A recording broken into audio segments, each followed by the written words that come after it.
Well, hey, Merry Christmas. I have to mess with this a bit. Things are things have moved around since we last talked. I had to redesign the living room again, and so setup's a little different. I was having a oh hey Cammy, how's it going? Merry Christmas or Happy Holidays. I know you don't actually celebrate Christmas. We're just hanging out. Hey Jeanette. Beal Steps was waiting. Thank you, Mr. Milo. Hey, I saw that. I have crackers next to me, and you can see them. So this is dinner. I have, sausage and cheese and crackers, and I'm just gonna hang out with you guys and have dinner. Um, of course I'm here. I'm probably the only Jew on YouTube. Yeah. Well, I don't know. I would imagine quite a few people are. We just came back from our Sunday Christmas Eve service, and I was talking to James. Like, I think this is the first time he and I have been to an actual Christmas Eve service at church in the entire time we've been married. So I'm like, okay, maybe we should do this a bit more often, more than once every 16 years. But hey, everybody, how's it going? Um, I had a very fun-filled, eventful day. I survived my husband's family Christmas gathering without killing anybody or offending anyone. So that is. Oh, I forgot my light. I knew something was wrong. I'm like, something's wrong with my setup. There we go. Now you can see me.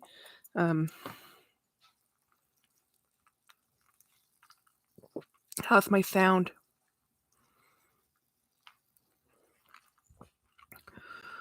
So anyway, I was wrapping Christmas gifts last night for a couple hours. I am that person who I am done shopping by Thanksgiving and everything is wrapped by Thanksgiving. Everything's put aside. I know what everybody's getting. There's no mystery. What's done is done. And then all of a sudden, this year, all the things went haywire. We went on vacation in October, actually November, end of October, first week of November. James's father got ill, then his father died, and then there was Thanksgiving. And then Christmas, and then work imploded. So yeah, things did not get done today. Hey, Burger Boy, I'm so happy to see you. There, as a disclaimer, guys, there will be food sounds in this live because I'm eating crackers and cheese with summer sausage, which was part of my Christmas gift. So the way James's family does Christmas, his aunt and his mother, their siblings, we've always done. And it used to be a bigger group when more family relatives were alive, but we lived so far apart that everybody just did an Amazon wish list, and everybody was invited, and everybody could see everybody's wish list. And on Thanksgiving, from Thanksgiving till December 25th, nobody was allowed to buy anything off their Amazon wish list. That wish list is only for gifting. So for years and years and years, it made it really easy if you wanted to buy someone a gift because not only was it on Amazon, you knew what they wanted, we could have it mailed to them. It was awesome. Um, and so anyway, um, I'm confused, but sound is nice. Okay, I'm not sure. Okay. Hi, Jackie. Hi, everyone. Happy Christmas Eve. Hey, Linda S. I'm launching right into story time. So this year's James's brother and sister have never. So it's his brother and sister-in-law. They've never done the Christmas wish list because we live here locally. But all of our out of town family. Well, hey, the Hetty channel. Yeah, the Amazon wishlist gift is the and I actually have everything privated except for the Christmas short list. So as long as somebody it used to be you could just go to anybody's as long as you had their email, you could just add their list. Now I think you have to be invited or something. It's weird, but we would just so I would put stuff on there from like $5 to $50, around. And so this year's Christmas gift from his mom all came off Amazon.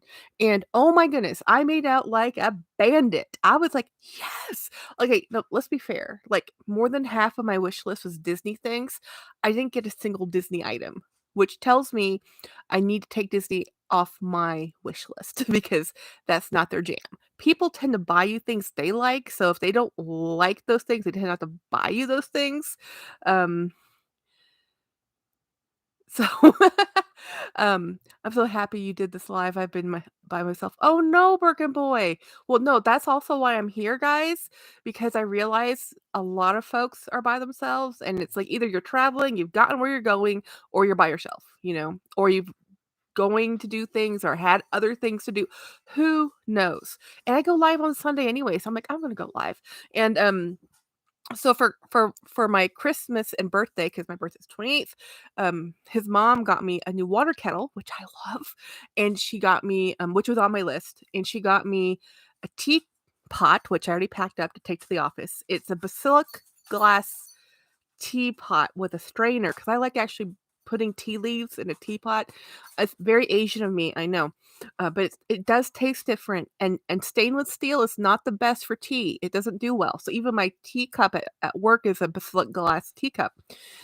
Anyway, I also got a cold brew thing. I've already ground the coffee. The cold brew is a brewing. I am so thrilled to get that cold brew thing. I might actually buy another one because I realized it's not gonna be enough. I'm gonna need to have one brewing while I'm using one, but we'll see how the first one goes. Um, I think Jackie might have a live actually, Super Jacob says he's going live tomorrow on Christmas, so I wasn't sure if I was going to, but I do have Christmas with my sister, but that's not all day. So if there's if Jacob's not live and I'm not stuck in his live, I'll do a live for sure. Um I love cold brew. I do too. I have been spoiled by cold brew to the point I don't even like hot coffee anymore unless it's really good hot coffee. And I've gotten to the point in my coffee. Oh, I'm confused with the new layout. Yeah, the new layout's throwing me off too. Actually, um, it's more like a pile. Let's be honest. I piled a bunch of stuff that way. I have wrapping paper that way. Maybe I can move it off view. Maybe no, they'll go a little further out. The lamps not here, the lamps over there. Because I had to move furniture so we could have everybody sit and his mother's wheelchair have space. And actually it's worked out the layout has worked out way better. It does I still have to work on this part of it, but whatever. And I'm pretty sure I moved the screen or whatever, something happened. And then my YouTube was being weird because it wasn't I had to I'm pretty sure I'm going to have to do once I'm done with this live do an a restart and maybe look at what's happening. But no, so I made out like a bandit. I got a book. Do I have the book over here? I got this book. I was on my list. So I had a bunch of new authors on my book list. This is Blake and Raven Penn is the author, and it's the Skystone Chronicles Book 1, The Dragon Thief. I like reading a lot of young adult novels. Um, if that's considered young adult, I don't know. They're adventures and they're fun. I always love fun adventures, and they normally don't have pesky romances. There might be some, but it's not the focus of the book. The book is the adventure, and normally it's young people trying to solve something. It's always young people, right? So if I had a favorite genre of books to read, it's young adult science fiction, fantasy. I can't do regular coffee. I immediately can tell it. Yeah, it's something about heating up the bean that, again, it just isn't as smooth as the cold brew. I just love cold brew. Like when I go to Starbucks, it's all I get.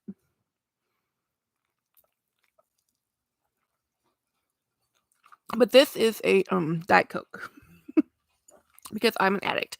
And so what else I got for Christmas from his family was cheese and Hillshire Farm package, those things you see in the grocery stores. Well, they bought us some, and I love it. I'm like, thank you, because those are things that I never think about picking up, and they're always nice to get. And my fave from the coffee is coffee cream or chocolate covered beans. Oh yeah, that's a chocolate crazy. Angela, I make cold brew at home, 0 sugar, love them.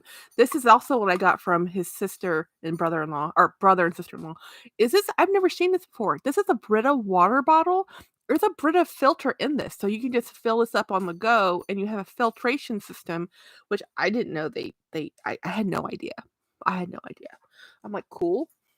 So that's something I got from his, and they got me a sweater, and they didn't even realize they got me. First of all, it was my favorite color, and from a brand I like. They didn't have a clue. It was just accident.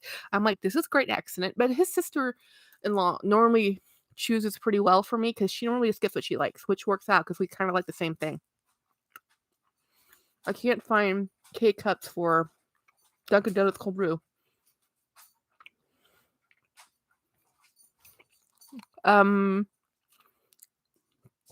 Why would you have a K-cup for a cold brew? Because cold brew puts hot water through coffee grounds in a K-cup to make coffee. So would it be an instant mix with it with cold water? It's very confusing.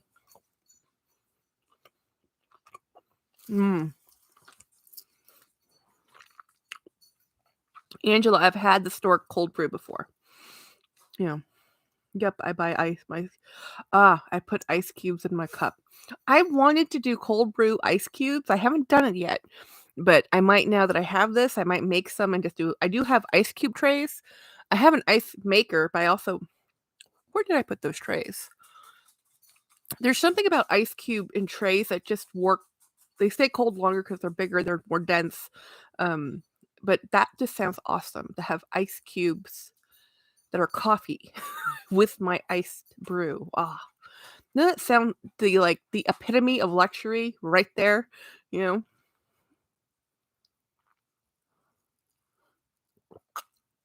And then we have one EBLV who puts cold brew into a cup and puts it in the microwave. Linda asks, PS5 was that hard to find? Chris, oh wait, I missed something. Chris said something. Burger Boy, well, dang, now I have to walk all the way downstairs to make coffee.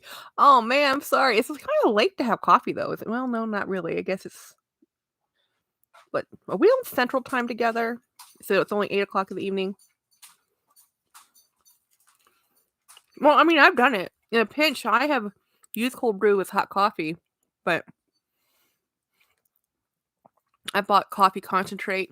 My sister made a coffee basket for one of our Secret Santas, and parties we're having next week. You know, I don't sleep. Actually, I do know that.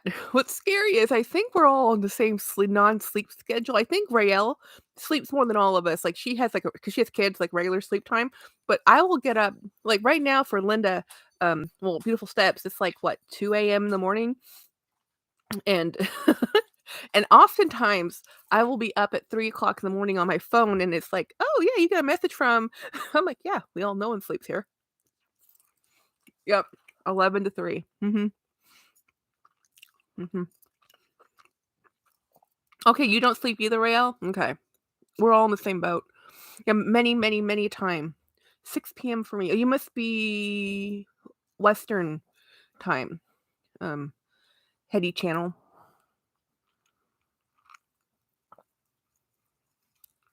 Your dog wakes you. That's classic.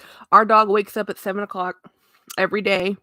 Daylight saving time is the worst because they don't know daylight saving time. They're just like, excuse me, it's now time for you to feed us. And we're like, okie dokie. Well, Birkin Boy, I had that same problem. When I was on the same meds you were on, it's just a side effect. There was no sleep. Actually, the doctors were really concerned. They're like, you do know you need to sleep to heal, right? I'm like, yes, but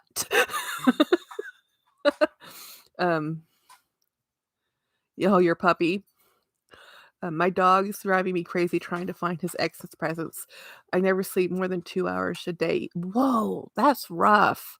I do sleep more than that. I actually love naps. The weekend time, my midday nap is like my most precious part of my day. Literally. It is like the part of day I cherish the most. It's something so illicit about getting up, doing stuff, being productive, and then just taking a nap in the middle of the day. And it's like, oh, I love it. Some people can't nap. I can nap. Some people never shall they ever nap. But I love napping.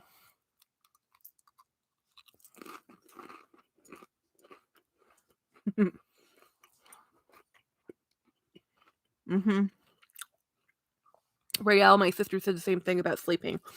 My sister used to sleep like a rock. As soon as she had kids, Rael says, ever since my daughter was born, I haven't slept. It's like something changed. Her too. Not only has something changed with her, any little sound, a cricket, she'll wake up. We're like, yeah, it's the meds, but I take sleeping pills, and oh my goodness, well, it's just too much, right? You have both things counterbalancing.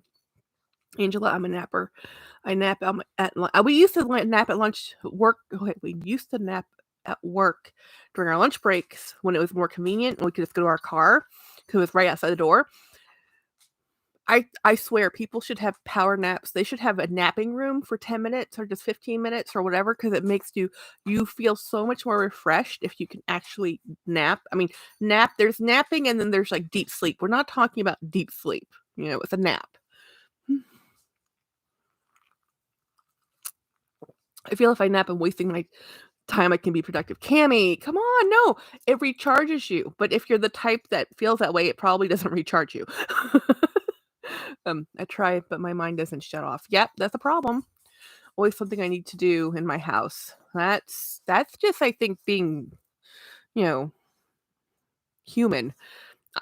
Yesterday we actively ignored our responsibilities and didn't do what we needed to do most of the day. And then when we got home, I spent hours wrapping and then organizing, and then James and we were gonna do we're gonna do some other stuff, but in the morning I just said to James, you know what? We'll put the ham in the oven. We'll throw the green bean casserole in there. It'll be fine. I was gonna do a crock pot recipe, but then I remembered this brother and mom don't like crock pot green bean casserole. So I said, let's put it in the oven, it'll be fine. So we went to church and then we said, okay, what's the plan of attack? Burger Boy, came in the bag you got from Secret Santa was so pretty. Love the color. Rael says, today I was productive. I cleaned and filmed and I did and ate lots of food. Yes. Linda S. Hi, Cam. Oh, wow. Your Secret Santa video. That bag. Wow. And Linda S. Do we ever figure out what bag name that was called, by the way? Cammy's. If y'all don't know, Cammy's Closet has I think 15 people watching here know this, but she has her own YouTube channel and she did Secret Santa, and it was a beautiful blue bag from Eva, I believe. Was it Eva? Yeah, it was Eva. My lunch break is too short to nap. 30 minutes or minutes, or I eat or I nap. Yep. Thanks. Yes, such a beautiful blue. That was gorgeous blue. My video froze like 3 times. Yes, it's called the beat bag. I thought it was the beat bag. I just wasn't sure because I'm like, that's the buckle. That buckle normally, but normally I see the beat saddle bag. I'm like, was that what the beat saddle bag or the square one? I mean, Coach is like my enemy, my nemesis. Coach is my nemesis, guys. Coach constantly changes everything. It's like, what is this called? Now it's called this. Now it's called that. They had the Coach Rider bag, and then they reinvented it and called it the Coach Millie Satchel. I'm like, guys, it's the same bag, you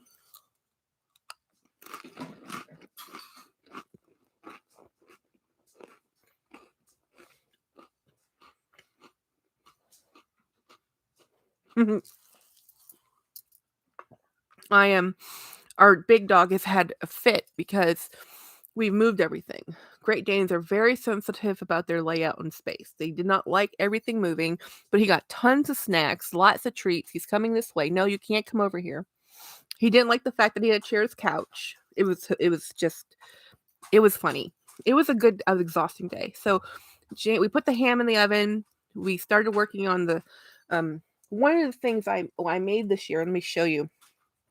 Let me find space. So we've been working on this for like a while. So this is James's great aunt's family Chex Mix recipe. So it's not the same as from Chex Mix, the company, but it's using their cereal, right?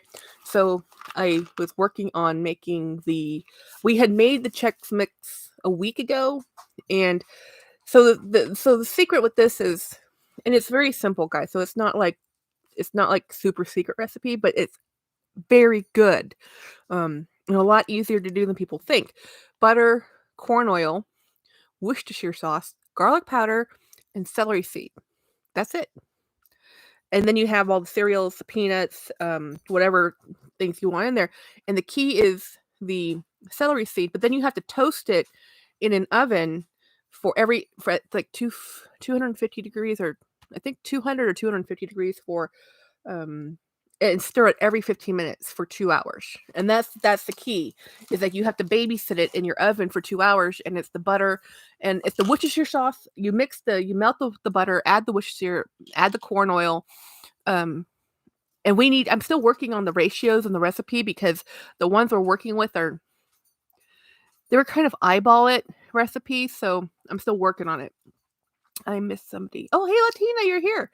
Um, so I was working on boxing all that. So we mailed 2 of those containers up to Monroe, Louisiana, where his aunt lives, and then here I had to box the rest of it that we had. So I was working on that while James was putting the ham in the oven and getting all the gifts everywhere. And oh my gosh, it was a lot.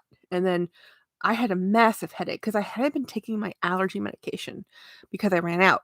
And then I found some more. And I'm like, yes. So I took one. I think it was a different one than I normally take. So this one is, yeah, this is this one has aspirin in it. Not aspirin. Tylenol. So the same active ingredient as Tylenol. So this is a Tylenol. And then I took this allergy with Tylenol, hydrochloride, cetirizine hydrochloride tablets with that word I can't pronounce. That's the same active ingredient as Tylenol. And I took that, so my headache was starting to go away, my allergies. And then I took Aleve, forgetting that already had a pain relief in it, and I just had to go lay down. And I just like, okay, I'm dying. And then eventually the headache went away. So life got better. And then his family showed up, and we had, yes, the word I can't pronounce. Thank you, Cammie. I couldn't even spell that looking at it. I probably spell it wrong. I don't think I've ever had wait, what? Birkin Boy? What? How? Huh?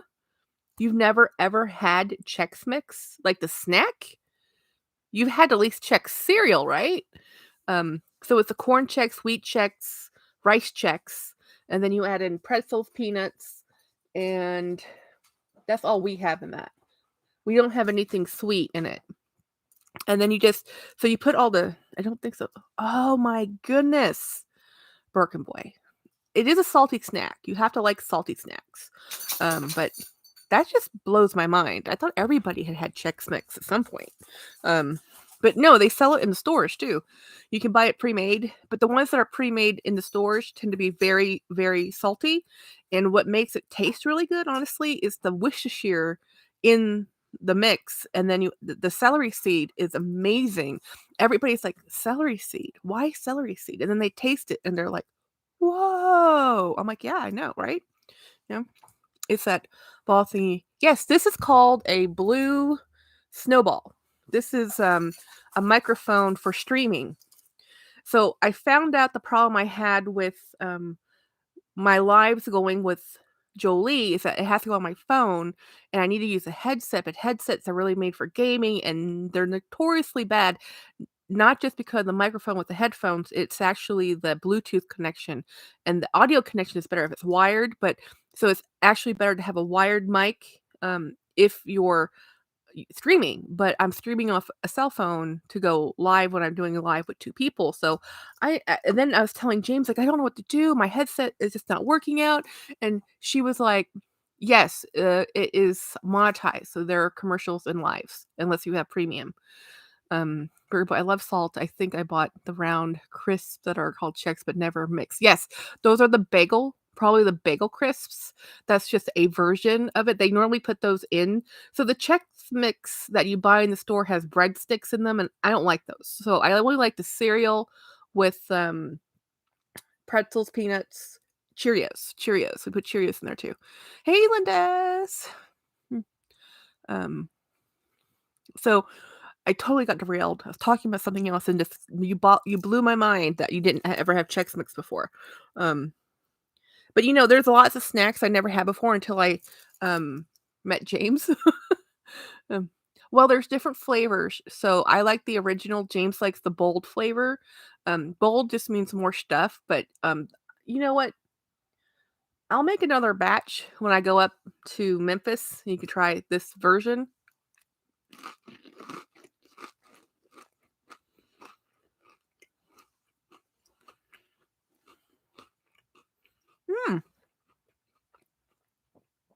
Aren't pierogies Are pierogies just like potato dumplings?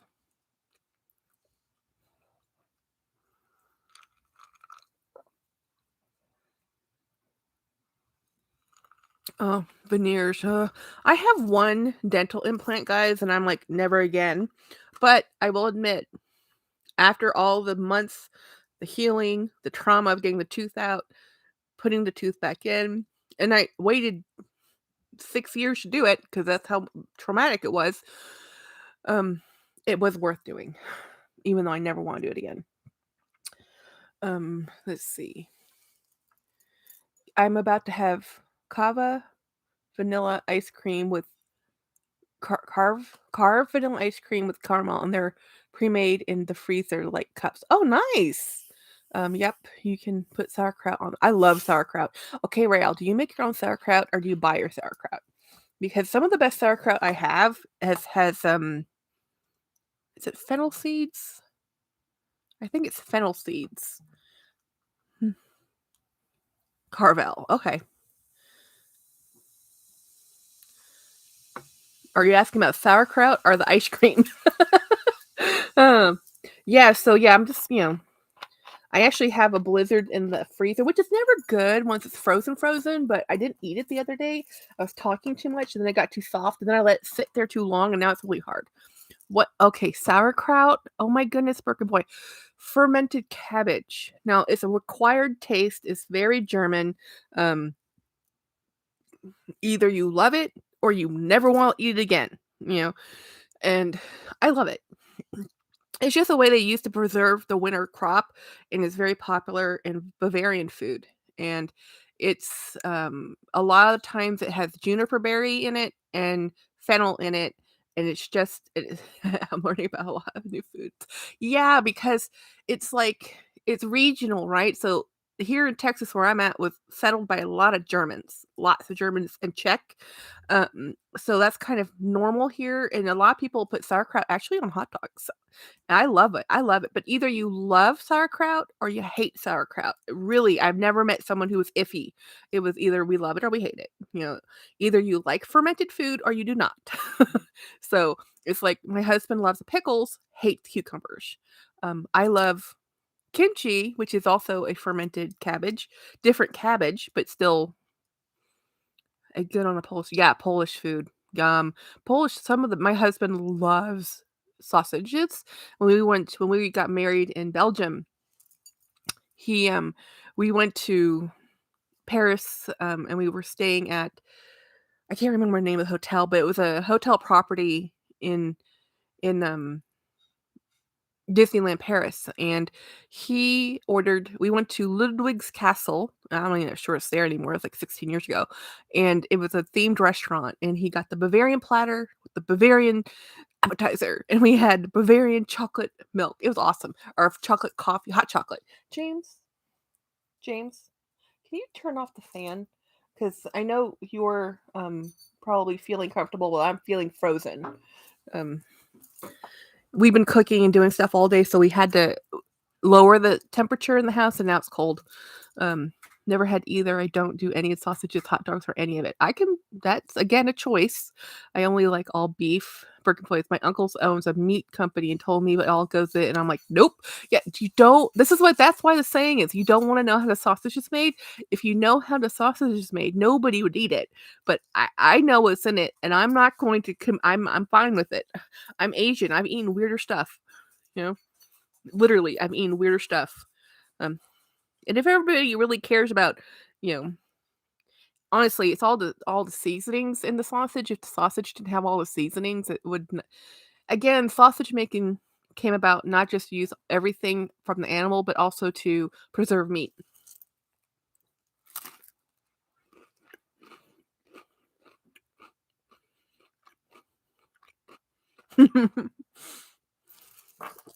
So, um, I don't know. I don't know if I really, Kimmy. No, I'm such a picky. Oh, really? Well, food's food. And actually, some of the pickiest eaters I know is because they only eat a limited diet of certain foods that weight's weight, carbs are carbs, And I've met, you cannot believe how many vegetarians I have met that don't eat vegetables. Literally, they eat pasta and cheese.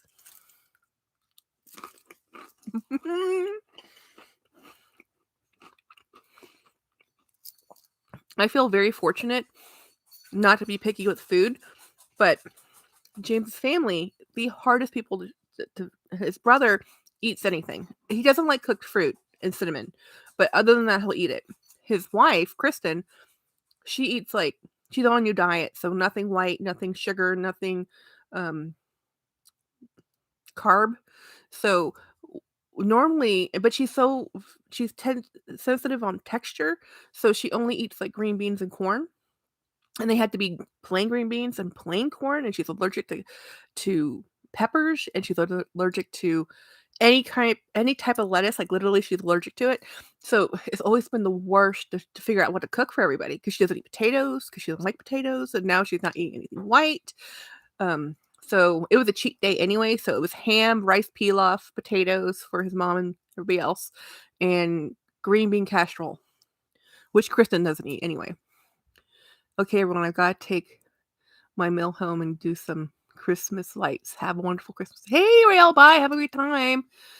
I can live on cheese. Yeah, cheese is a pretty good food.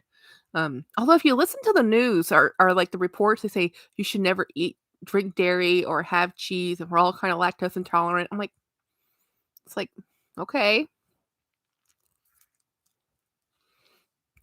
Merry Christmas. So what's everybody doing? What's their Christmas Eve traditions? Now, my family used to have their big family traditional Christmas Eve dinner. Because we had to split so many so many families. Like, so for Christmas Eve would be like my dad's family, and when Christmas Day would be my grandmother's family, and then so many different traditions. But now the families dwindled down that it's kind of like catch can. This is probably the first time we've had Christmas with his brother anywhere near Christmas because he's normally always working, but he works in food services in military facility, and the troops always get to eat. So the only reason he had off this week or even today, was timing because he's normally off on a Sunday. He will be at work tomorrow, but his facility, his particular facility is closed, so he actually had the week off without. They're doing some renovations. I think it's like some abatement issues or something. Burger Boy Travis had a work party, and my kids are 350 miles away, so it's just me and the animals. But you have great company. Now you have us. Yes, the dogs are very upset today that we had actual company. They were very tired because they were very unsettled. Watson was having a blast because Watson was like food, food, food, food, snacks, snacks, snacks, and Milo was very much like, can you everybody just be in the same room? Because he like, I need to watch you. I need to see where you are because Great Danes are guard dogs. So they're not herders, but they're guard dogs. They want to see where everybody is. Linda S. My husband is leaving on a flight tonight to the East Coast, staying with our daughter in DC and going to see the house we are. Oh, wow. Is it under contract, Linda? That's exciting, but oh my gosh, DC at Christmas time, I wouldn't want to fly.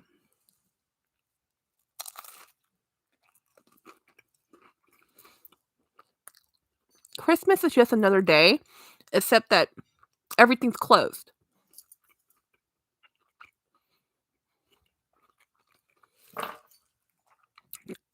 That's exciting, Linda. That's very exciting. Yeah, it's just another day, except for everything's closed. It's like the problem I have with Christmas is most restaurants are closed. Not everybody has family. Not everybody can cook. Not everybody, and then you're just alone, and you go out, and like nobody's out. It's like the whole world stopped. It's just weird. So we actually, because San Antonio is like over 1 million people. My sister lives in San Antonio, so we're gonna go down there, and we actually go to an Indian restaurant, and we've been going there every year for like, I don't know, 5 years now since my father passed, and they're open every Christmas, and because they're Hindu. right? And they have a huge amount they have a steady amount of people that come every Christmas, because they're like, "Yay," and they have a really cool New Year's Eve celebration too. I'll survive. But that's also why I actually texted I think I texted Luxational, but I'm not sure she's in, if she would be hanging out with me. Because if I was like, "If I go live and nobody's there, it's gonna be sad." But then Beautiful Steps texted on something like, "Oh, you're awake still. Like, will you I'm gonna go live. Will you hang out with me?" Because I was like I really thought of, "What if I go live and, like, nobody shows up because it's Christmas Eve?"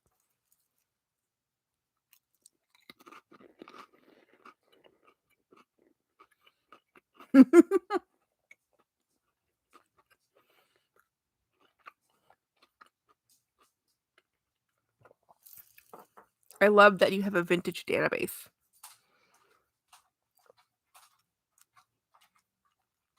I do have some exciting news. Um, my sister Lee, my half sister, she's the only family member that really talks to us. Um, and she sent me a Christmas gift. It was a very generous Christmas gift. It was a Amazon gift card. So it was for James and I and my birthday, but it doesn't matter. It was very generous. And she's been doing that ever since my father died. Our father. She's my half sister. And she sent me this and we were talking and I said, "Thank you so much for remembering me and not just remembering me, but actually talking to me." And she's like, "What?" I'm like, "Yeah, you're the only family member left that talks to us." Like, she's like, "What?" I'm like, "Yeah, my 2 other cousins that are her cousins, they don't talk to us, and my great I guess my great aunt's children don't talk to us, even though we all talked and got along when my dad was alive and when my grandparents were alive. But once those key figures are no longer in life, that's the problem is even though I've reached out to them, I've sent Christmas cards, I've tried to talk to them, that relationship just isn't with me. It's with them. And so I don't have any family. So my sister Lee, she sent us a gift and I spent I think 3 or 4 hours on Amazon trying to figure out what I was gonna buy with that. And I wanted desperately just to buy 1 bag, all of it in 1 bag. Because it was $500. It was a generous, very generous gift, and I was so thrilled. I'm like, "I should do something practical." Last year, I did practical things. Last year, when she gave me this gift, I bought stuff for the dogs, I bought new dog beds, I bought things I needed. This year, I'm like, "No, no, no, no. I don't wanna do anything practical. I want to buy a bag." And or bags, I should say. Um, Linda says I've done so much damage online. Linda I've been tearing a hole in my Amex today. Oh, I can believe it. There's something about shopping. I mean, first of all the sales. Hey, Carol Patterson, all the sales are just throwing them in your face. You're like, you still have time to shop. Like, I feel for all the stores right now. This is normally a huge shopping weekend, and it's really a short shopping month. The luxury portion of Amazon is having additional 50% off on items. Yeah. Well, I didn't quite make it to the luxury portion because the luxury prices are still higher than what I had, right? So I had $500 and like a lot of those luxury items were like, "Well, that's $800 for this Burberry wallet." I'm like, "Well, there goes that plan." So I will tell you what I found, and my sister was like, "Oh my gosh, how did you do that?" I'm like, "Look, right now everything is on sale."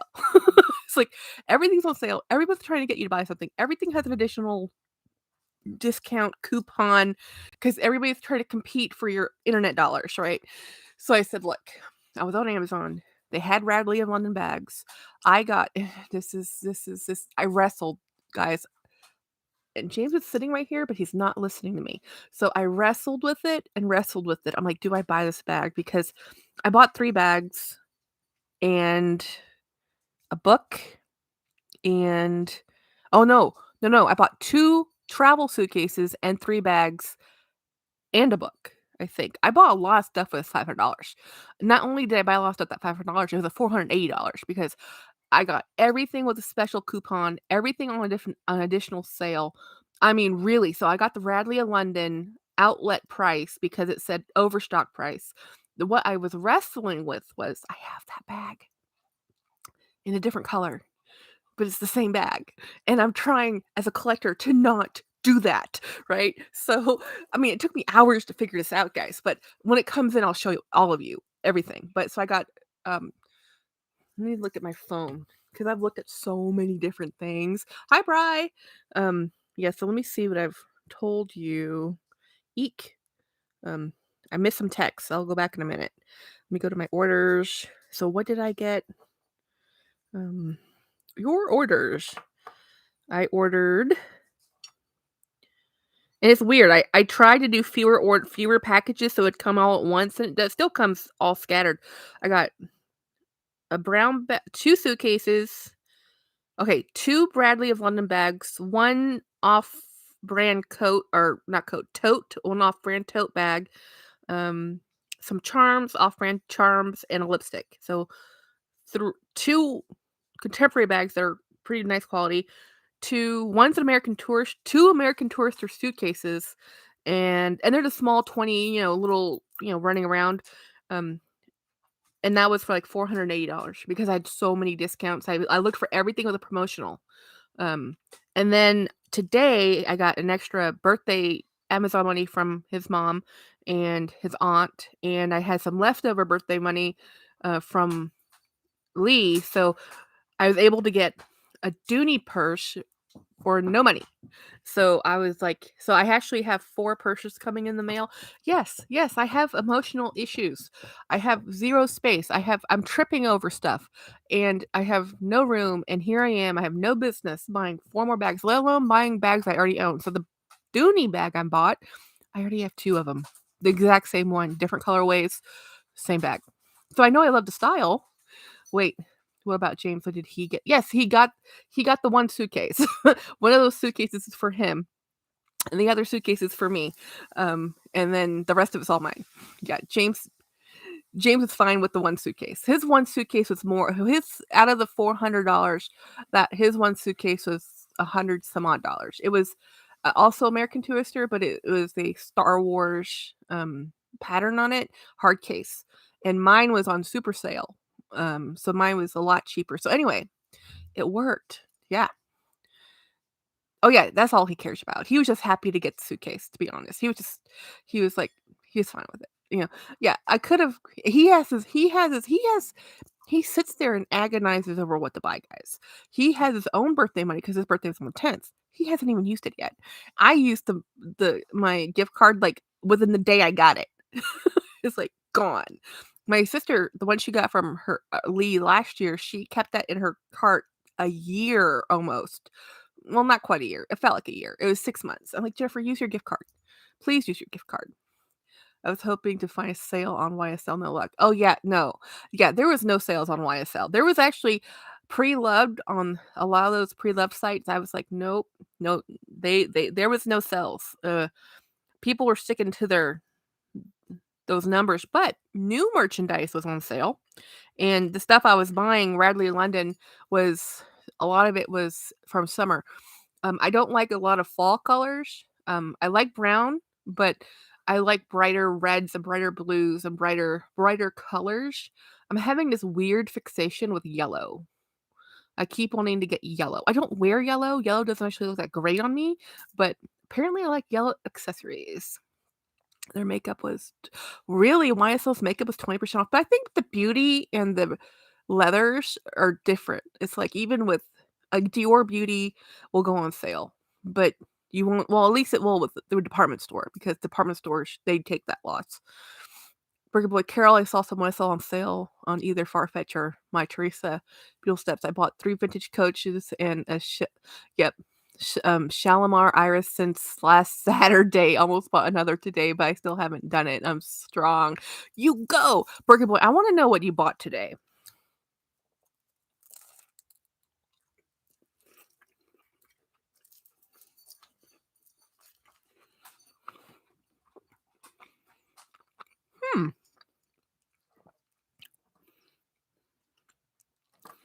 I do not know what a Cassandra bag looks like.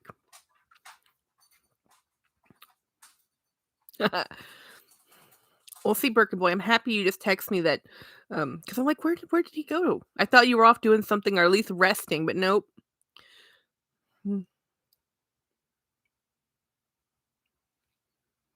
Huh. I think I have a spam comment I need to look at.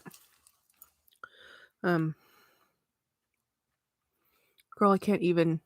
Oh, really? Okay. I believe you, Birkin boy.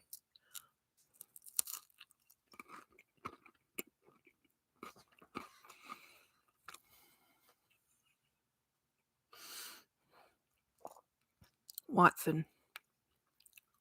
Birkin boy, I have 0 YSL bags. I did but move them all up. Yeah. Well, I'm not a huge fan of the puff look or puffy quilt because puffy bags, the one I had, which was Coach, it wasn't YSL, but there's not that much room, you know? And if you like the way the puff looks, they're going to deflate over time and look flat.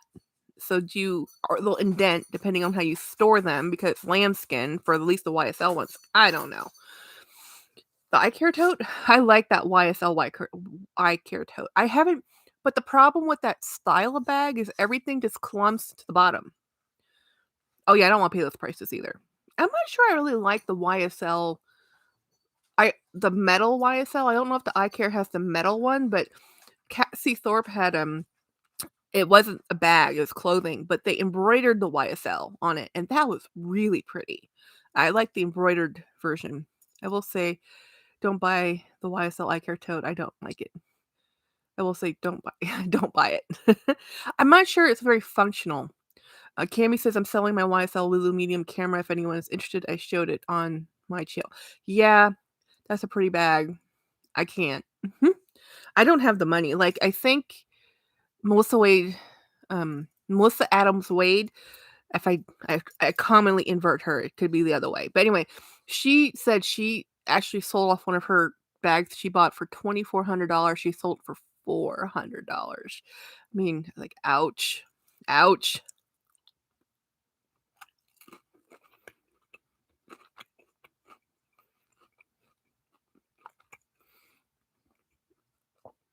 Really, Birkenpoint. Peeling leather after 3 months, that's no bueno. Yeah. Well, it's a delicate leather. Well, not even this delicate leather. I don't know.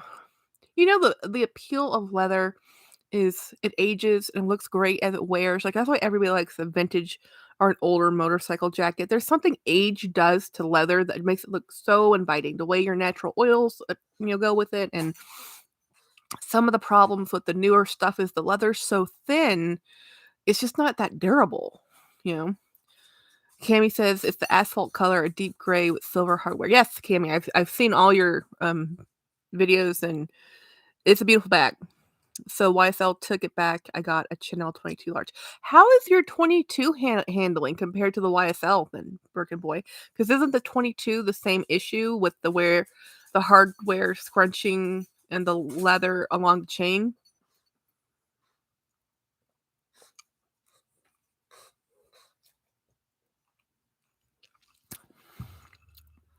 Mr. Watson.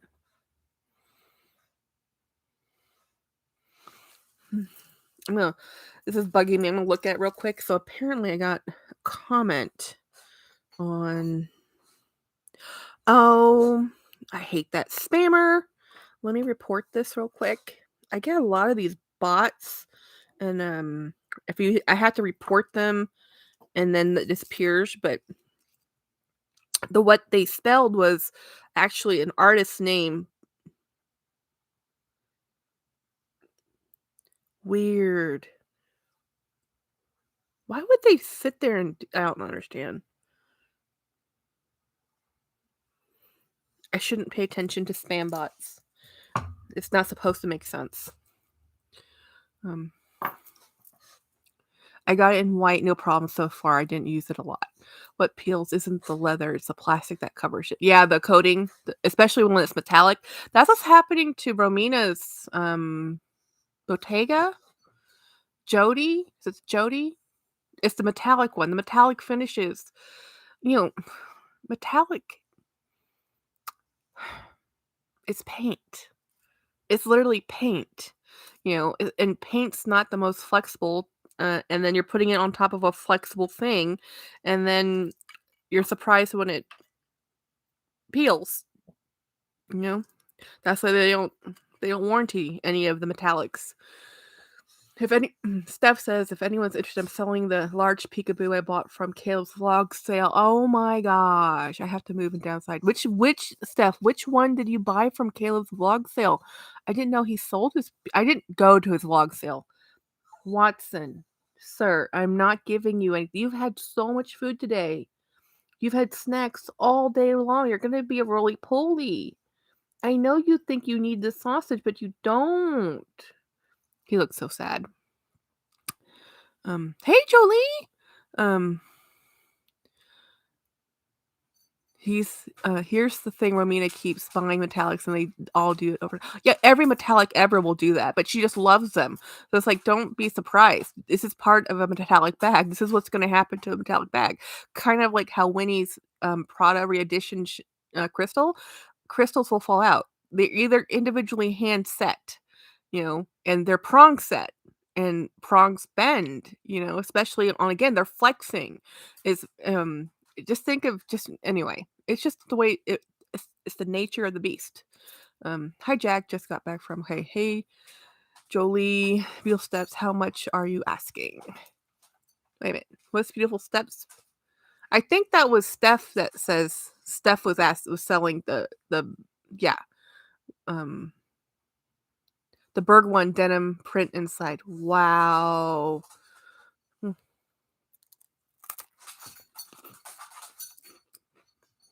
No. I might have to find James.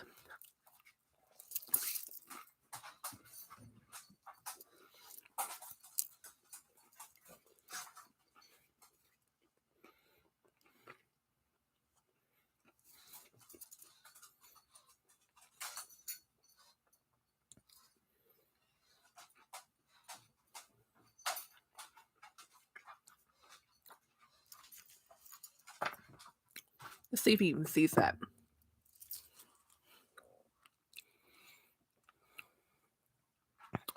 Hi guys, mother-in-law. Ooh, that's rough. Jolie, Alzheimer visit.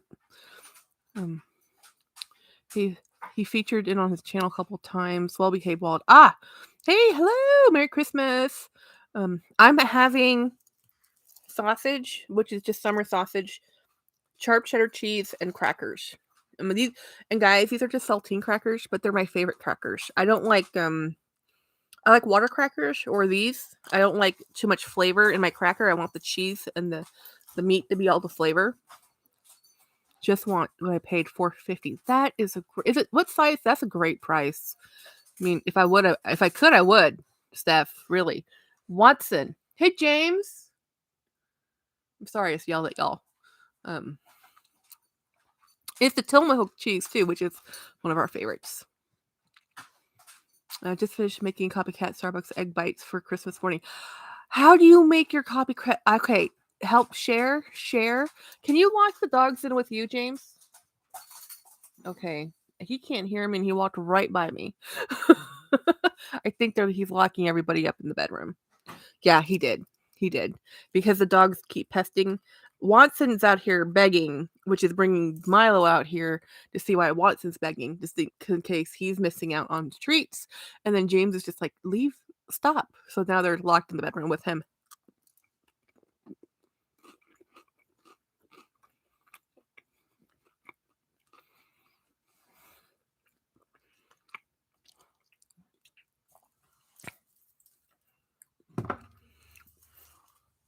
I love Tillamook cheese.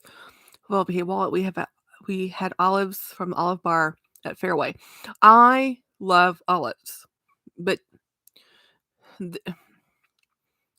some more than others. But I love olives. Yes, I will find a recipe and send the link. Yes, I've always wanted to make my own. I know it's like time consuming, but I've watched a ton of different recipes. Some are more easy, some are not easy. All look intimidating.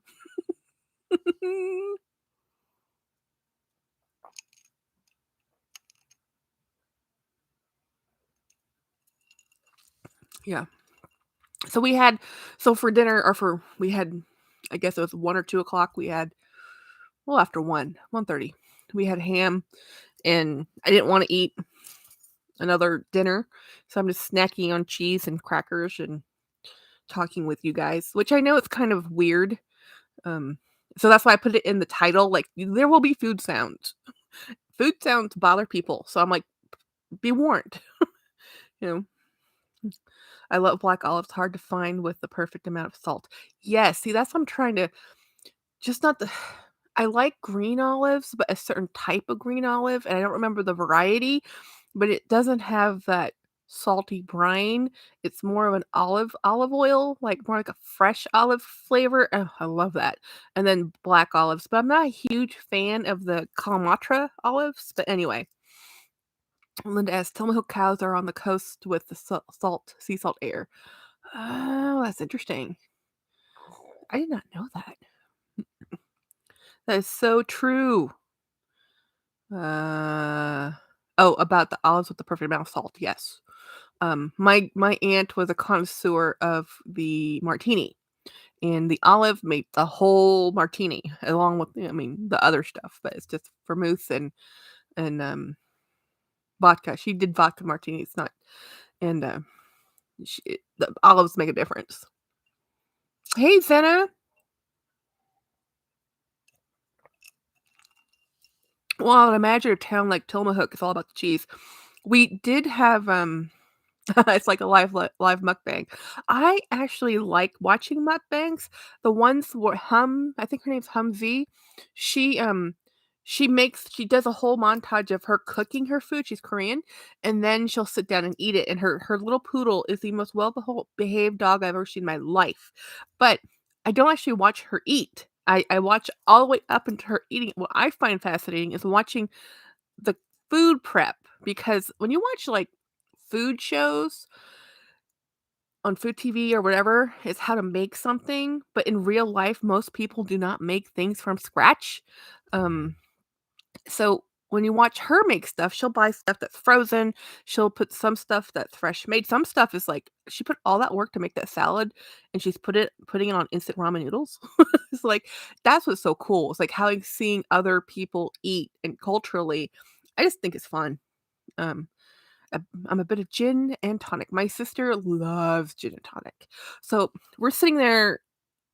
I think we were having um, dinner, talking to the family, and his brother says, "Oh yeah, I got this bottle of alcohol from my coworkers, and oh god, I miss alcohol so much. Can't drink anymore because of meds. Oh, that's rough. I understand. I haven't. I don't drink anyway because I have gout and diabetes. But the other day, James and I shared a margarita, and it was like heaven. But we were sitting there, and his brother got a Tennessee. Is everything okay, James? No, fine.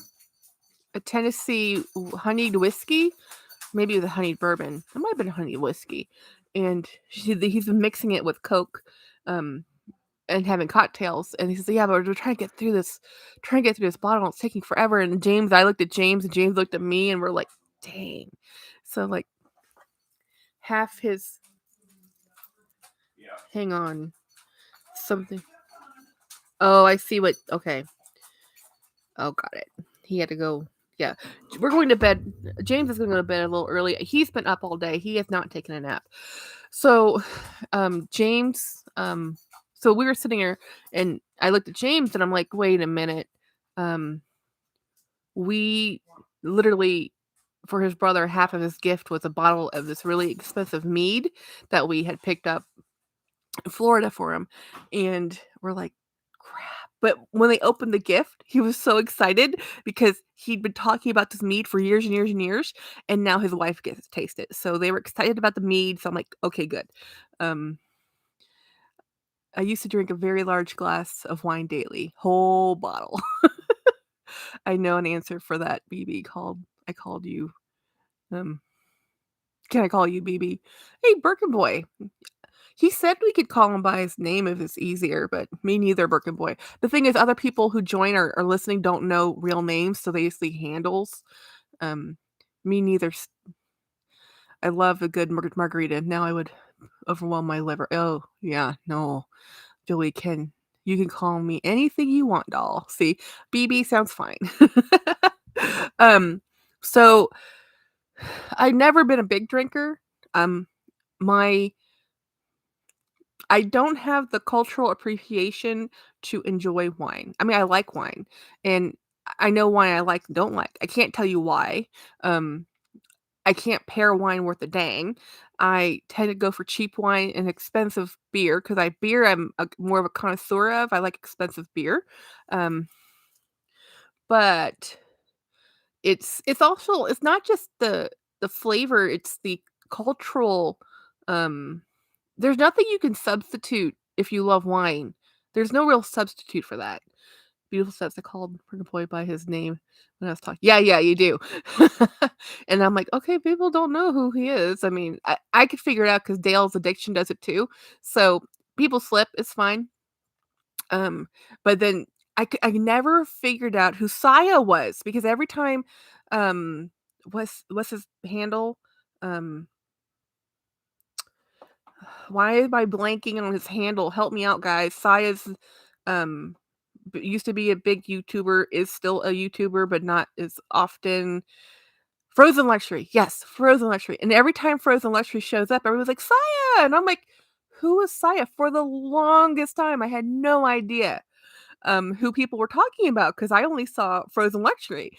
So I'm like, dang.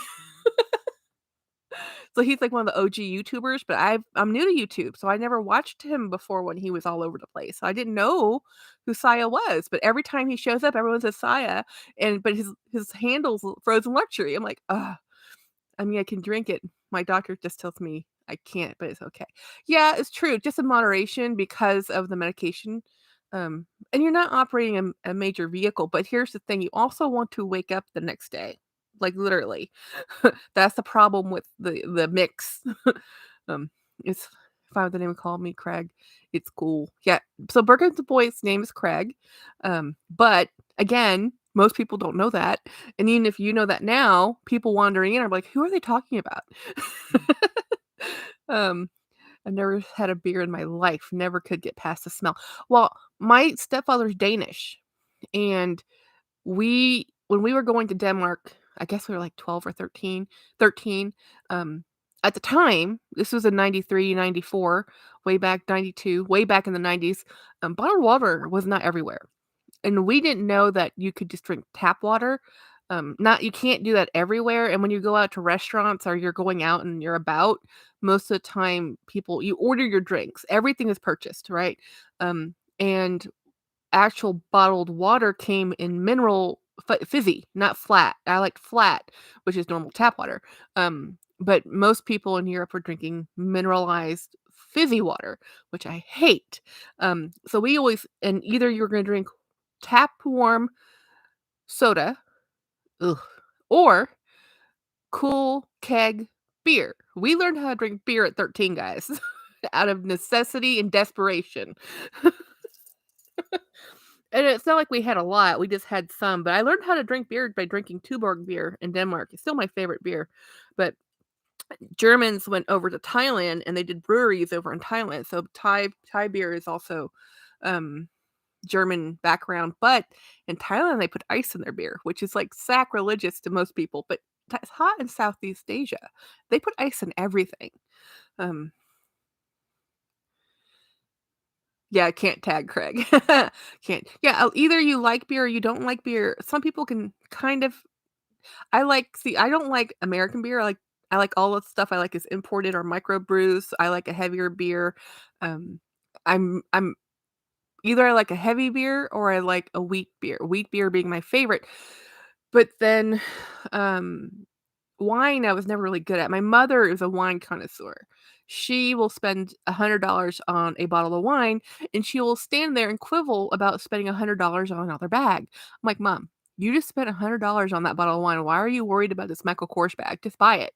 And she's like, "Well, I don't know if I really like this one, and it's just a Michael Kors bag, and, you know, if I'm gonna buy a bag, I want it to be a nicer bag than this." But she spent $100 on a bottle of wine. I'm like, "Whatever, Mom." They would buy wine by the case. My stepfather, Klaus, his father owned a liquor store in Denmark. Wine and beer and spirits were their livelihood, and they are definitely connoisseurs. I've had so many different versions of whiskey and cognacs and armagnacs. I don't know. Let's get off the subject because, you know, if you can't have it, let's not expand on it. And, whatever. We're moving on. No offense, Michael, Laura. Oh, Michael Kors gives me the icks. Well, Michael Kors is either there's like different era of Michael Kors. I think his new stuff is mostly. I'll be honest, mostly it is kind of crap. Um, it's kind of the bag I have from him that's from way back. I like. I even had his boogie bag from the Celine era, and some of his designs. He used to do some really good stuff. I don't think it's the designs. I think it's the materials that he's using now. And to make it, you know, I'm a Gen X baby. Oh, did I miss Dawn? Wait, hey Cammy, hey Dawn. I see all about you. Hey Dawn, Dawn's Donuts. Hey guys. Hey Dawn, I have that bag now. Linda S. Sorry, but the smell of booze and cigars of breath is a turnoff from my gen. Well, it's true because it used to be all you smelled was cigarettes, cigars, and liquor. It. My dad smoked most of his life, cigars, drank alcohol. He was of the generation where you had a bottle of bourbon in your drawer at the work and you had a drink with your colleagues, smoking a cigar. That was still happening. Um, my MK bags are replica bags with its logo. Yeah. Um, MK bags to me are like I would agree with you. Some of his new I'm hoping that he'll brand up again and redesign, but even though they kind of look like the epitome of like what you would call a fake bag in my opinion, like is so predictable, so everywhere, it's been everywhere for so long that people just oh, it's just Michael Kors, It's like you got that at the local discount store. It's like it's lost its appeal. Not quite as bad as Calvin Klein, because Calvin Klein, Guess, those bags, I mean, dude, they may have been popular, or Kenneth Cole.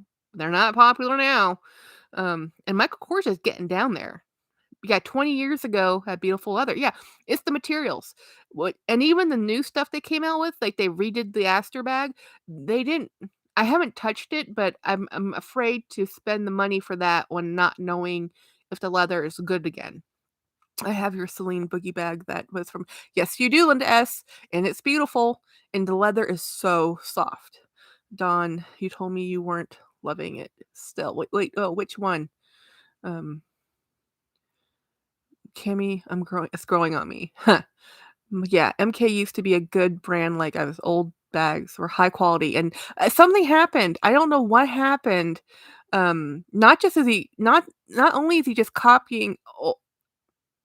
I mean, everybody's inspired by everybody, but there's just something about his. Like I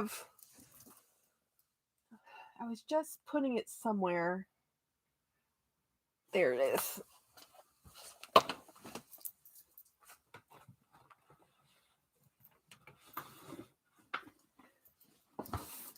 So this is one of his newer bags. This is a very expensive newer bag, right? So this probably retailed for about $300 to $400, somewhere in there, brand new, right? And I love it, but I forget to take it out. I forget to take out most of my bags. I just keep buying more. I need an intervention, Cammy. Jackie, send Julie my number. She's my people I want. Yeah, sure, totally. I will absolutely do that. No, so this is but the thing about this bag is I love the style, but if you look at it, does this not look like the Celine, without the silly S part, but like a Celine tote, I think it's called. Hey, Dee Dee Bean. So, but I like this bag. I like the top handle. I like a trapeze. This is a pretty bag, right? But touching this bag, I would never have bought this bag. I got this in a trade. So I traded it because of the size, the look, and the color, right? But not because it was like, oh, I have to have it. It's Michael Kors. And you don't know it's Michael Kors unless I mean, you can microscopic Michael Kors down here. So this is not the jet set pattern that he uses, but this is his current stuff, right? But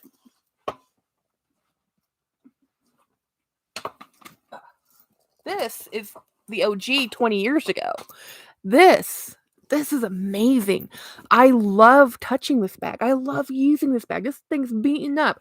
This thing, you can see the there's tarnishing all over the chipping on the actual rivets here, but man, this bag is amazing. The leather on this bag is amazing. But so I didn't want to buy the new one because I knew I could still get the old one. I got this, I think, for 50, 75 bucks. I think it was 50 bucks, 75 maybe with shipping and tax. And yeah, it's beaten up, but I knew this would be good from 20 years ago. Because this bag came out in the 90s. I was at TJ Maxx browsing through the purse section looking for crossbody my mom said she saw and wanted. I was shocked and decided to decline. And at the decline of the quality overall across the bags, I saw yes. Well, it's not Burger Boy. I watched the video a long time ago where they said MK Saffiano leather was actually plastic, not leather at all. I believe that. Saffiano is honestly just a coating on the leather anyway. So they probably just cut out the middleman. Zena says, do you think too many people started buying MK? I have lots, but I'm losing interest in this bag. Do you meant Michael Kors, right? But I'm losing interest in his bags.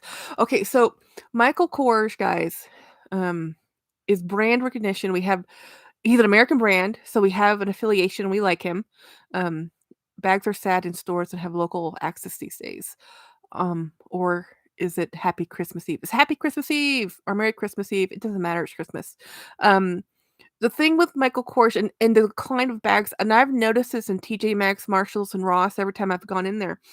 Now, when you go to Walmart and you go to Target, you expect polyurethane and canvas. It's not leather does not exist, right?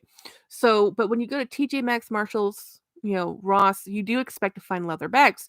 What's happening is though, brands like Calvin Klein, their bags are almost all polyurethane now, and they're still over $100.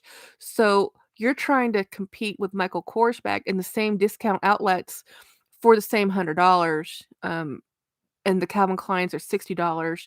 And I kind of just noticed that more and more stuff in department stores, even high end. I mean, well, they're not high end. Macy's, Dillard's, whatever department stores you go in that's not a not Neiman Marcus, not Saks Fifth Avenue, not Bloomingdale's, not those ones. I'm talking normal stores. If you go to their handbags and Macy's and sort by handbags, and they'll have like 6,000 options, and then you sort by material and you say leather, you'll have 3,000 options.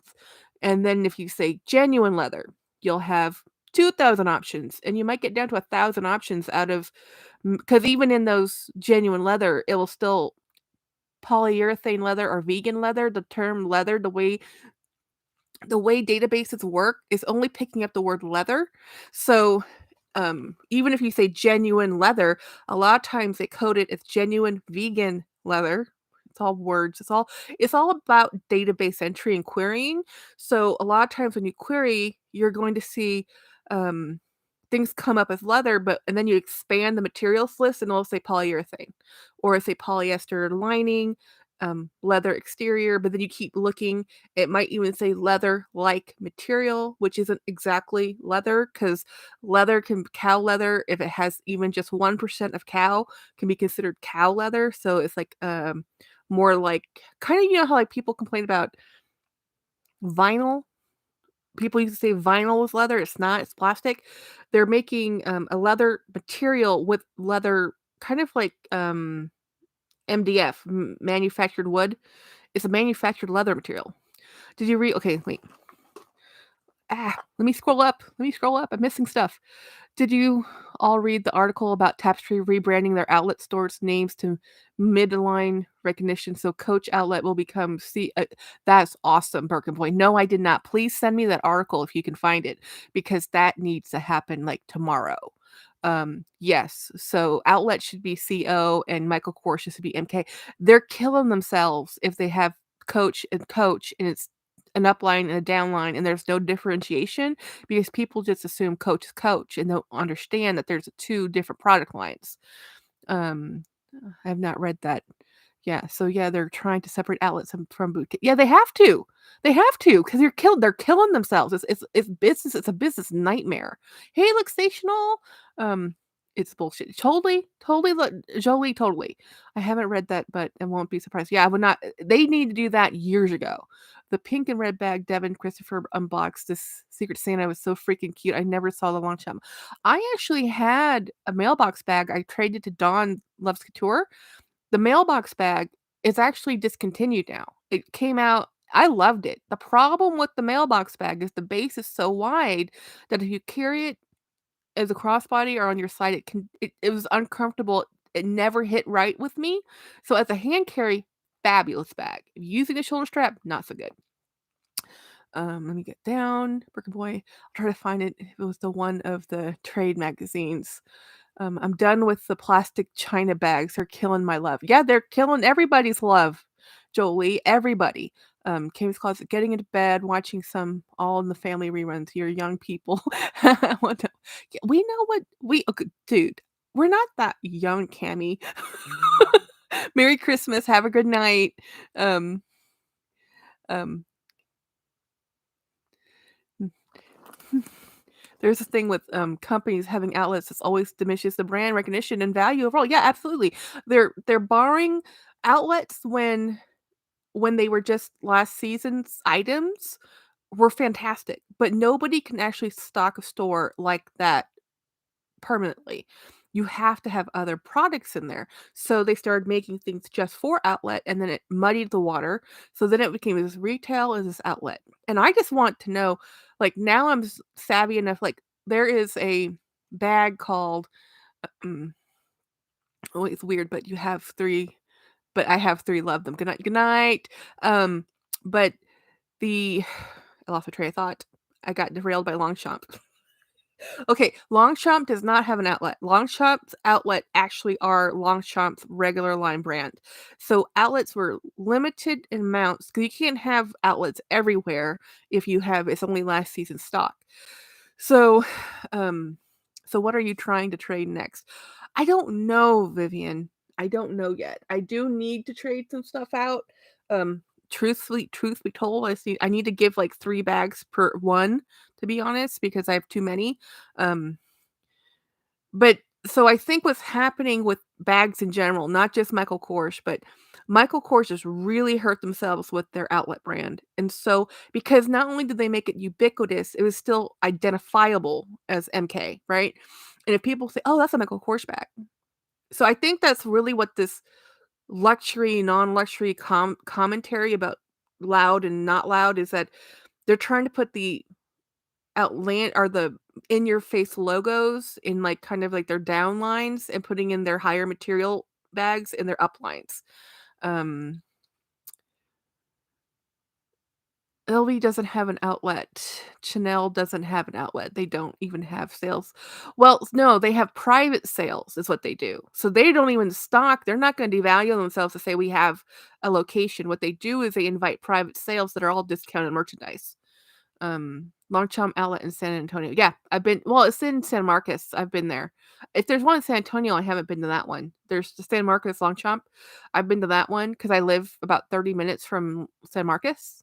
And I'm in the area. Like I'm between like San Antonio, San Marcos, Austin. They're all on 35. 35 is the Texas highway, guys. Everybody lives off 35, it feels like. That's what it was. They were really think boutiques have higher retail quality items if they have an outlet. It's the same quality in most people. Yeah, I actually prefer okay, it comes down to materials and details, right? I actually prefer a lot of the Coach outlet styles and colorways, same as Kate Spade, because that's where they put their fun, trendy, fun things. And the differences come down into lining material, edging material, the stitching, the fabric, like tends to be all the same, but the leather is a little bit different. But at this point, I don't think too highly of Coach's regular leather anyway. So their retail leather and their outlet leather to me, the difference is so minute. It doesn't matter. It does not warrant the extra $200 or $300 or $400. And I have the Coach Rogue, guys. I have the Rogue. I have um the pebbled leather Coach Rogue, and the problem I have with those bags is that their corners wear just same way as the outlet ones do. I don't really care. So I'm looking at the finishing details. The whole reason I bought one of the bags I bought from Dooney was because they still had piping instead of edge paint and edge coat. It was piping, and that piping is another layer of protection I wanted on my bag. You know, I have one MK bag, and from the outlet it's garbage. Yeah, even the private sales no bags ever. Yeah, I would imagine because it's all about prestige. If you listen to, was it Somehow Adulting or, um, I get her confused with, oh, what is her name? This is so embarrassing because I just read this and I have to, if I'm gonna call somebody out for a video, I should at least know who they are, right? Um, I gave my husband his gifts early because he was bored. He's very happy with his PS5. You are a champ, Chris. I'm gonna trash this listed on my next. Oh, you're trashing Louis? A lot of people trash Louis. It's okay. Um, why Jolie? You'll see. No, the thing with, I can't remember who it was, but she was talking about everything with why luxury brands cost as much as they do. And she went into Louis Vuitton, and you might know this, not the bag, but Louis Vuitton. She went through details of real estate costs, rental cost of the real estate, the premium location for the real estate, the amount of money used for um, advertisements. And because LVMH is, publicly traded, that stuff's out there, right? So she was going through it, right? And she was like, this is how much they spent on advertising. This is, I mean, this is, it was like $1 billion. It wasn't a couple million, it was $1 billion in ads. So if your entire business model is based on getting people to want your product because of prestige, you can't devalue it by selling it at a lower price. It is better for them to just destroy it. It really is. I mean, not even to give it to the employees, because um anything that, it's all about limited products. Scarcity. It's the illusion of scarcity. It's the illusion of this is valuable because you can't get it everywhere. It is everywhere, but you can't just easily get it. They make it difficult, and we like it, and it's fun, and it's a club. You're in a club, right? So, I'm in that vintage club. I'm in the same club. My vintage coach is light years better than anything I've seen today from them. Mine too, Steph. Burger Boy. With fast fashion, even the luxury brands are making inferior products, trying to put out the next best thing after, and faster. Yeah. Don's Donuts. My daughter will be getting a Coach bag and a card holder from me tomorrow. Yes. I still love Coach, but I don't like to spend more than $300 for Coach ever. I spend $300 for my Disney Dooney because, first of all, it's coated canvas, but I realized that I'm paying for a licensing, you know. And same thing with LV. You're paying for that branding, you're paying for the name, you're paying for the advertising, you're paying for the real estate, you're paying for that premium location. Brick and mortar is expensive, employees are expensive. That's just a way of life. So you have to pay for that. And I think what's really interesting was with this era of e-commerce, not just e-commerce, but direct to client commerce, bypassing the middleman, which is really what Temu has done, and even Amazon, because they've put their platforms for selling.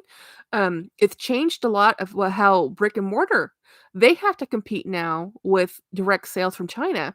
And normally it used to go through a wholesaler because there's imports, and then it would get sent out through distribution, and then it would be, the only reason why they can compete is through an economy of scale. So the small stores can't compete with Walmart because Walmart's barely competing with the .coms. And then people are saying, I mean, it's just business. It's just the way it is, and we want cheaper, faster, and yesterday. You also can't devaluate it by putting out complete fails. My most expensive bag. So oh no, not your most expensive bag. No, no, no, no, no, Jolie. That's very, very disappointing. I feel your pain, and I'm not even sure I know which bag you're talking about. I'm sad though. Coaches hurting themselves with sales. Why would you run out of and buy a launch? Oh yeah, exactly. My friends were like, "Oh, I really want that bag." I said, "Wait 2 weeks, it'll go on sale," and it does. Every 2 weeks, They put out a launch almost every 2 to 3 weeks, and at 2 weeks after launch date is on sale. And at 4 weeks after launch date is out of stores. They're limited runs to promote the desire for them, and then they price them at a point, and they're pricing them starting at higher. So that's why I've kind of turned to vintage. It's not that vintage then, it's not that it was made okay, it was made better because we valued a higher quality of purchase, and maybe we didn't have as much access to the technology for vegan leathers and polyurethane just isn't that good. So as that technology has increased, the products have become on par. So people are going and leaning more towards polyurethane bags. So it's making it harder and harder to sell a leather bag because people are like, why am I going to spend that for that? Because people are like, well, it's longevity, it's durability. Well, when you're in fast fashion mindset, you're in a fast fashion mindset, which means you want a new thing every 2 months. You don't care if your bag's gonna last 5 years. You're not gonna have it 5 years. People don't even stay in their jobs for 5 years anymore. The LV boutique experience is trash now. It ruined it for me. I only buy online and large overhead is a ripoff, Steph says. Jolie says, but they've made it up either way by volume. Craig, yes, with volume. Volume is the only way these people are doing it because it's economy of scale by mass production. And that's what's killed everything. Like there's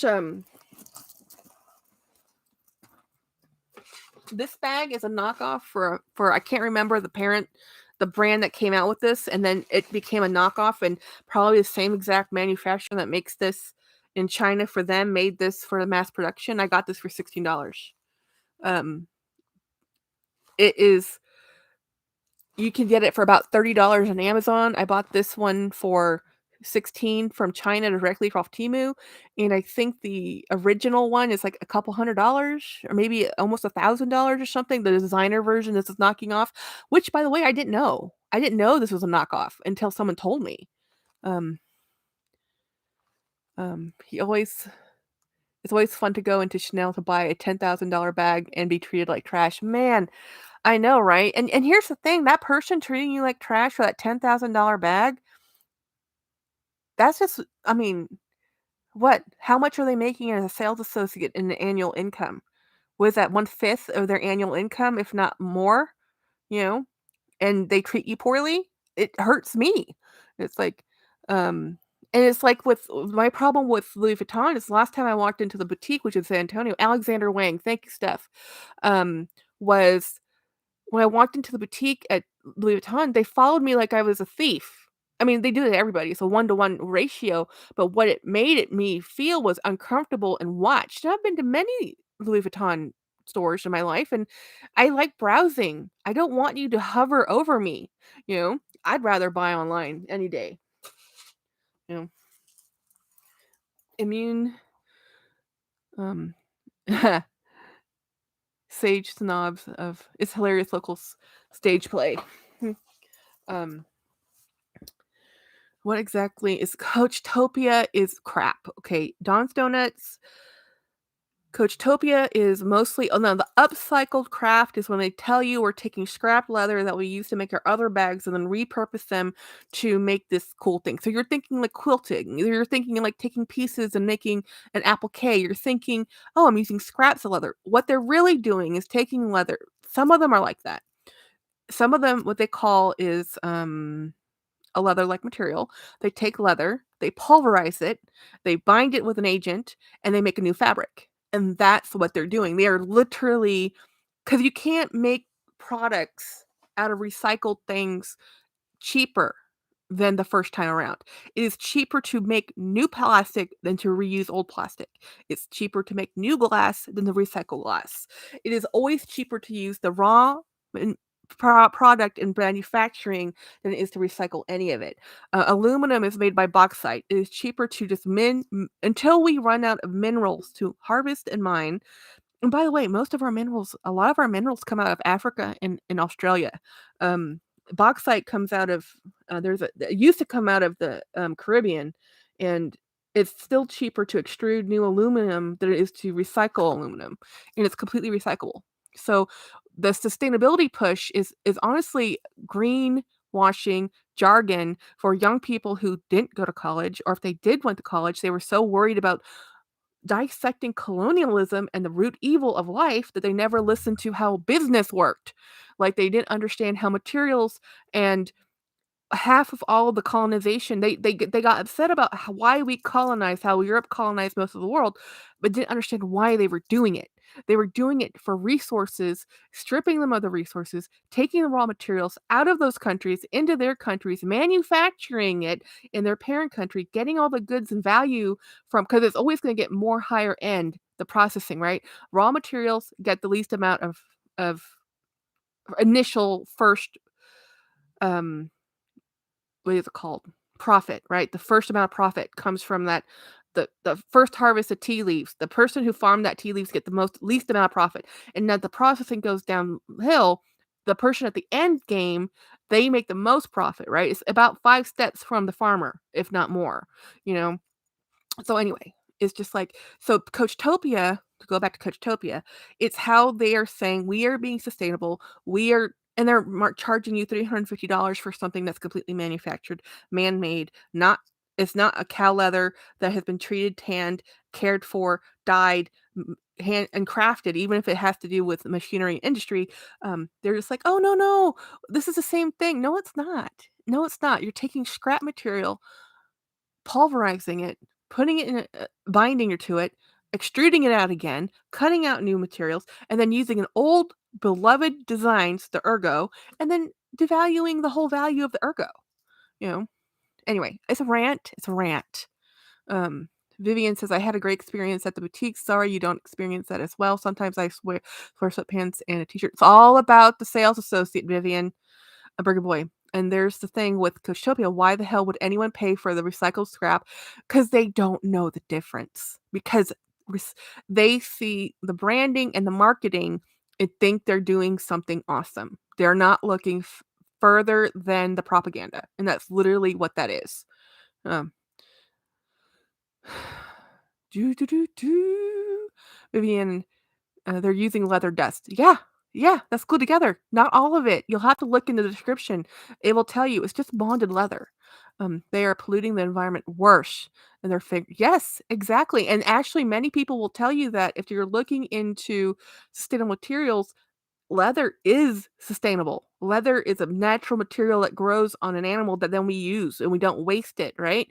By putting binders and chemicals, chemicals is not a dirty word, guys, but chemicals is chemicals. So you have to use a binder. You can't just take a dust of leather and make it magically stick together and then dye it, right? It's just not the way it's going to work. There has to be an adhesive factor to that. So there's alchemy happening to make this new material, and it will be temporary. Even though they say, oh, they make it a gimmick by saying, oh, it will. You can follow the life cycle of this bag, and you can find out who had it and where it came from. Those bags won't be around in 30 years. They'll be all trash, because they won't survive. It's not that the thing about plastic polymers is they get brittle. And yeah, they'll last forever. Yes, it takes 10,000 years for it to actually biodegrade. They're actually doing science now, or they're finding science where there's a bacteria that will eat plastic, which is pretty dang cool. But you know, it's just I still prefer a leather bag, and it's harder to find, and you're having to compete with man-made materials. People are just looking at, "That's cheaper, that's pretty, that's cute, I like it, I'm gonna buy it." And I'm a victim of this. I'm buying polyester dresses out of China. I know that. Um, I'm not saying I'm a saint. I just, at least I'm aware of what I'm doing. I'm not saying I'm being great for the environment. The best thing for the environment is use what you already have and buy something that somebody already had. You know? Don't get me wrong, I go to Chanel at least once per week. I love the brand. I just don't feel they appreciate me. It's always like I'm bothering them. You know, I always feel like I'm bothering people too. And I used to be that sales associate. I loved it when people talked to me, but I'm a talker. I'm a people person. I liked sales. I liked talking to people, but I never had my salary as a sales associate was never dependent on commission. So I always was able to just enjoy being a sales associate. I met an awesome gentleman in Chanel, such great customer service. Those are gems, gems. See, our Jen doesn't gig dig that, Craig. I wouldn't have minded if her in I wouldn't mind having her info at Don's Donut. Oh, wait a minute. So whose info are we talking about? Birdboy, Jolie's right. It's everywhere, not just luxury. Everywhere. Oh yeah. Oh yeah. Totally. Um, Customer service in general. Customer care. When sales companies, it's part of their business model, makes it so that their employees can only survive by having a quotas met, or they're penalized, or how many people open up a credit card with a store, or how many items from this product line they've sold or upsold or not sold. Um, Sometimes you just have to look at people instead of just helping them find what they need. Your agenda is to make sure you met your goals, right? A good salesperson will let you feel like they are valued for what they want and not for you pushing stuff on them. If people feel like you're pushing something on them, like a used car salesperson, run, run. Hmm. Question: sweet, red, or dry? I like sweet red. Jolie's opinion is gone, even at Best Buy, stupid.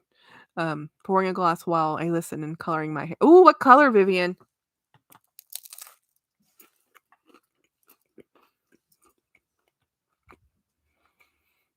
Mhm.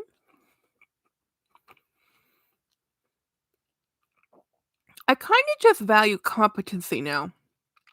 I'm not even looking for good service or exceptional service. I'm honestly just looking for somebody that might know more than me. I hate it when I walk into a store or talk to somebody about a product and I know more about that product than they do. That really does bother me, because as a sales associate, that was part of my job, was to know about the products. Because when people ask you something, you have to be able to tell them. Like, I knew where all the things were in the store. If people were looking for, I even knew textile, content, because I kinda worked in a higher end. It was my part-time job way back in the day, and it was Coldwater Creek. They're not in business anymore, but people who shop there, it was expensive clothes. It was mid-expensive, not super expensive, but not inexpensive, and people cared, like, "Oh, is this cotton blend, or is this a wool blend, or is this a cashmere blend?" And you would have to know those things and give them what they wanted. I mean, you don't hand somebody who's allergic to wool a wool sweater. I mean, yeah.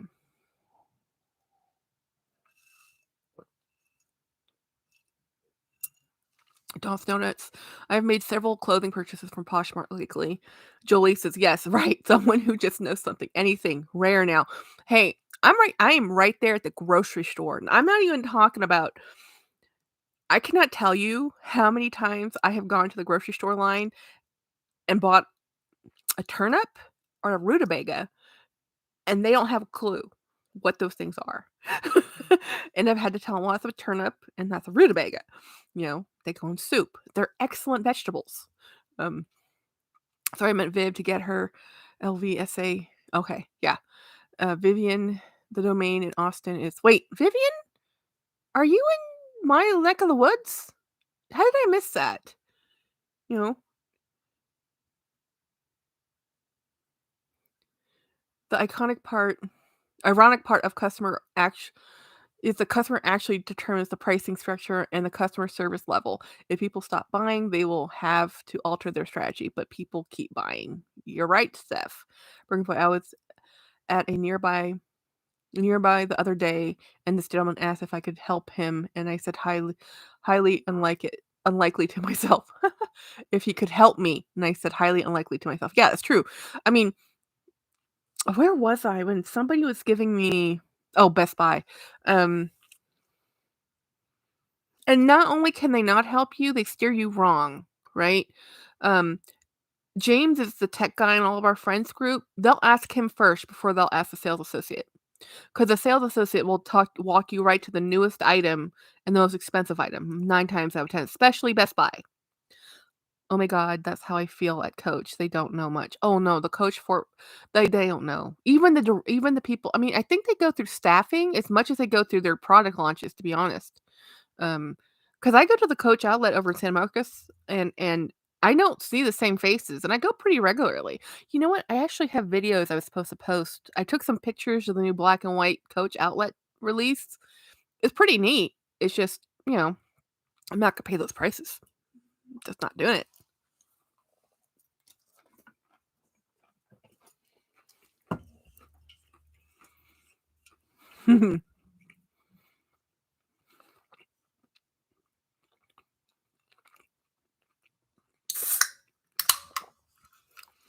We are on drink number 2. No one needs to sleep tonight. This won't matter. I took 2 naps today. I had a headache most of the day, mainly because of my allergies. I'm very allergic to I take an allergy medication daily, and I hadn't taken. I ran out like 4 days ago or something. I'm like, ooh, and I feel like crap. I'm like, okay, Jackie, and one of my biggest allergies is coming up. Y'all off topic. Have you tried Little Debbie apple pie, fruit pies? Yeah, wait a minute. Unless there's a different Little Debbie's, I love fruit pies. They're a little too sweet for me. I'm very picky. Oh my gosh, Vivian. I work in Austin. We have to meet up at the Domain. I don't really shop there. I don't really go to the Domain, and I've never actually been to. I think there's an LV, and I think there's also an Hermes store up there. I haven't been there. I've never been in one. I can't really afford their prices, so I've never tried to actually go into the store. I don't wanna I want to look, to browse, to enjoy it, but I also know I'm not buying anything, and I know that that's the lifeblood of people there, but then my other part is, like, if I don't look, browse, and enjoy, then I won't even know if I want it. Like, how I mean, it's the conundrum. We open Julie says we open a new drone and my new bandit and matching shoes. And yes, I can't. I'm so excited to see your bandit. I want a bandit so bad, Jolie. Jack, you're making me hungry. It's 3 a.m. I want snacks. Yeah, sorry. It's only 9 almost 9:27 here. Here's my essay information from Lusatan. Julie, yay! Steph, as a late I think well, beautiful Stephs, don't you sometimes make coffee when you're doing these late night lives? As a late companies are lucky to even get workers. Oh my gosh, much okay, we're in this hiring process right now, guys. I I want to tell you these details. I cannot. So I'm going to make up a name, make up a scenario. But it's the same. It's current. Just think of it as a current situation. You have XYZ employee showing up for an interview. Highly educated, overly educated for the job posting. And I told you I have my tub next to me. Yes, you have coffee. So they come in for the interview thinking they have the job because they have great credentials, they have great grades, they have a university, they have all the experience. But they didn't really read what the job posting was looking for. And a lot of people just apply for anything hoping to get the shoe in the door, which I understand. And they come into the job interview, and within like, as soon as I met him and I asked 2 questions, I knew he knew nothing about the job. He Googled it. He knew the definition of the words. He knew exactly I knew his education because I went to the same university he did, and I had the same teachers he had, and I know exactly what education he received, and it's not gonna prepare him for the job that we do. And I'm like, "Hmm." And I was just floored. I'm like, "How can you be so educated and not understand what this job is actually really asking?"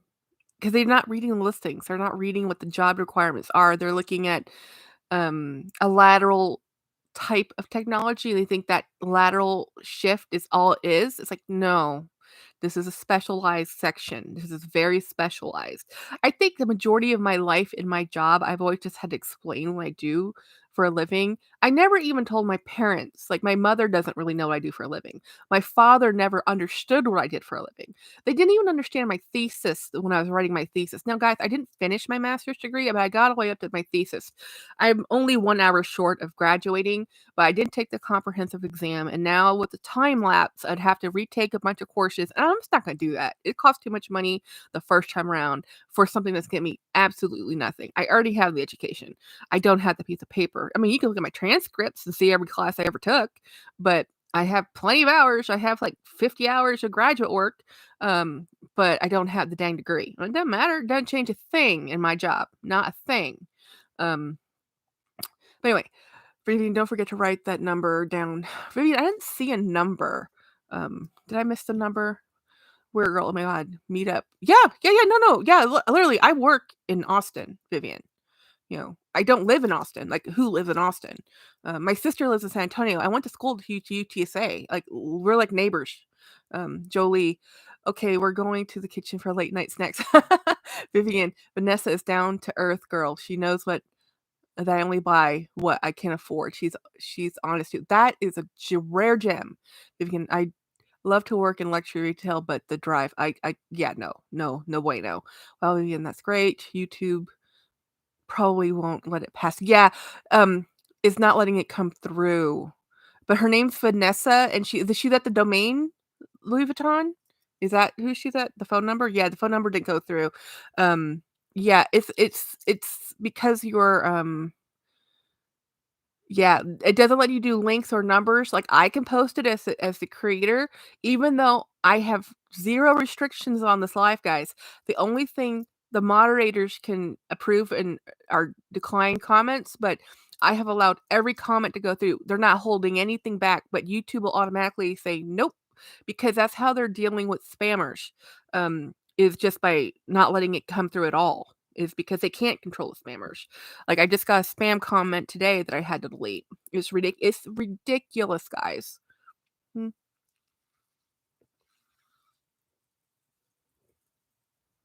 Mm. But I can't afford any Louis Vuitton. I mean, I'm I could if I stopped buying everything that walked across my path that I loved, you know.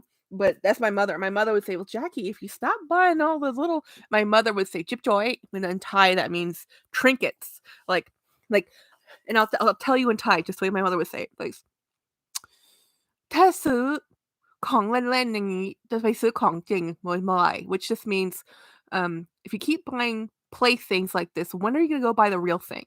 That is my mother, right? So my mother's like, she thinks Coach are play toy bags, and to her, it's only French brands. So I had this kind of brainwashing where I thought that to be a grown-up adult bag, I had to be French, right? And what I've learned is that might be true for my mother, who is Asian and lives in Thailand or in Denmark, but I'm an American and I don't really see French stuff. I mean, I see Louis only when I'm in, Austin or San Antonio. Where I live, Michael Kors all day long, Kate Spade, Coach. Um, if you see that, I don't even see um I mean, but I live in rural America, right? And I live in a pretty cosmopolitan area. I just don't live in the city where you see the people carrying the bags. Like, even our Neiman's are not Neiman's, but the Nordstroms in San Antonio is their third tier Nordstroms. Like, there's ABC tiers of department stores, and the San Antonio's tier is like tier C. It has a really good kids section and a really good men's section, and it has shoes because Nordstrom's known for their shoes, but the women's section, not very good. You can always tell what actually sells in a department store when you walk in there and see what actually has stock. It's not that things are depleted in other sections, they're just carrying stock where people are actually buying from, right? So when you walk into a store and you see a really sparse, not so kind of like the minimalist look, that's because that stuff's not selling. Matter of fact, all the staff at the Louis Vuitton here in Austin, it's very kind. That's awesome. Now, I've seen that store, Vivian. I just haven't been in there. I didn't even know we had a Chanel or Gucci. I haven't been in there too. I've only been to the outlet ones in San Marcos because my husband hates shopping. And again, I live an hour from Austin, well, a little bit where the domain is, because domain's North Austin. Um, I am don't go in there. Oh my God, I just got a notification from 23andMe, and my fourth cousin wants to connect. He's black, and I can't wait to tell my mega MAGA parents on Christmas.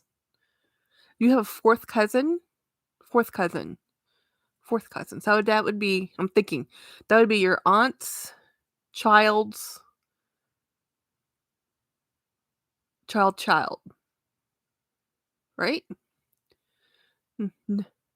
No ice. I can't drink anything cold without a cup full of good ice. No ice. I had ice, it melted, and now this is not even cold. It's not even a cold Diet Coke. It's just room temperature Diet Coke. I just need something to drink. Honestly, if I had water next to me, I'd be drinking it. Jolie, I met my cousins. I always want to do that. One of those ancestry things or DNA things, but I talked to my twin, and my twin said no. Ice and an insulated cup, SD. K. Okay, I can't say your name. I'm just gonna call you SD. I should do that, but I've been talking for like over almost 2 hours now. And the thing is, this is the thing. This is the miracle about this. It's like I don't stop alive if I have to walk away. Like I end alive, right? So I was thinking about this the other day. Like Jacob has been live for like 6 hours straight without a break.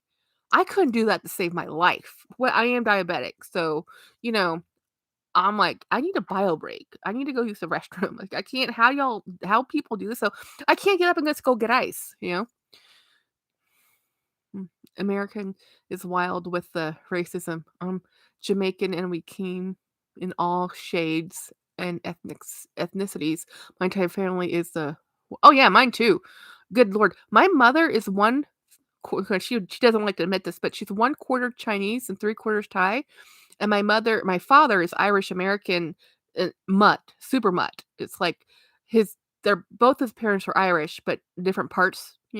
So when you look at me, there's this like, so we haven't actually done the DNA thing because I asked my twin, and we're identical twins. So I said, Jen, hey, how about doing this testing? She goes, I really don't want my genetic information just, in a database. I'm like, well, we have the same DNA, right? And she's like, yes. I'm like, do you care if I do it? She goes, I'd rather you didn't. I'm like, okay, then we just never have. You know, I was nervous at first, but it was like awesome trip to meet up. Oh yeah, it'd be cool. Curious thought. What does I don't know what MAGA parents mean either. I'm right with Jen. Yeah, Jen doesn't want their DNA on the profile. It's not that she doesn't want the information, but by giving them the sampling, they have put that in their database. That's how they're linking everybody, right? And she just doesn't want Big Brother, that Big Brother. I'm like, okay, especially since those are private companies, and private companies, there's no, they can always sell your data eventually.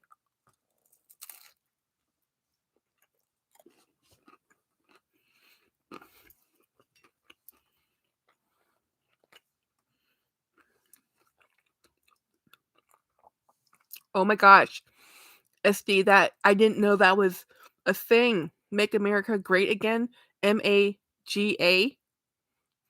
I am so happy to use that. That is a great way to say that. Oh, hey, Birkin Boy. We're talking about DNA, actually, on like ancestry. My sister doesn't want her information in the company's hands, any company, because it's not like it's a government agency or something. It's actually just a company. And by giving them that sample, you're giving away that information to get information. And companies can sell that.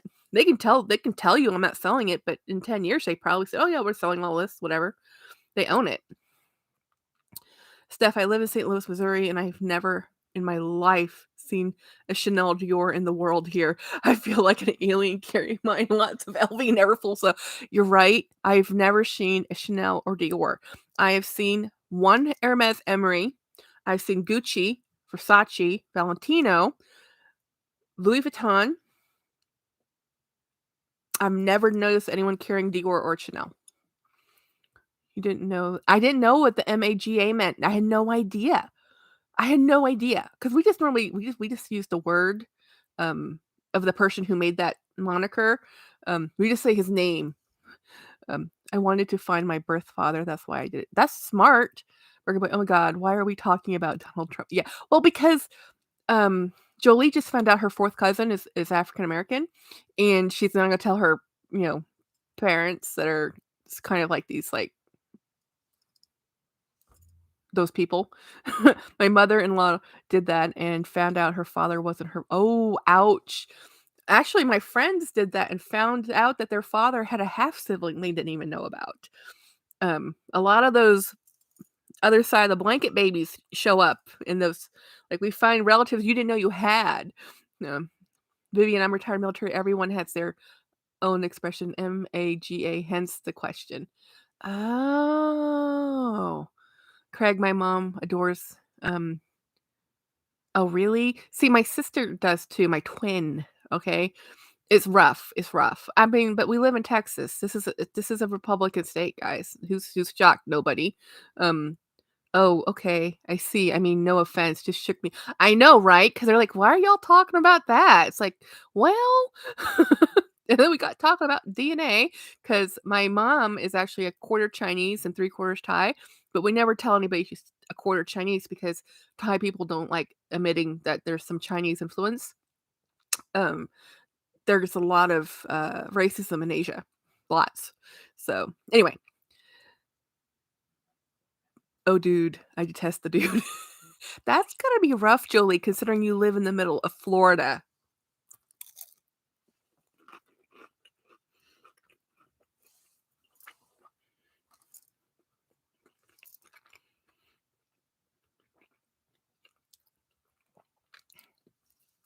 So even though I keep saying I have too many bags, I look at bags constantly, obsessively.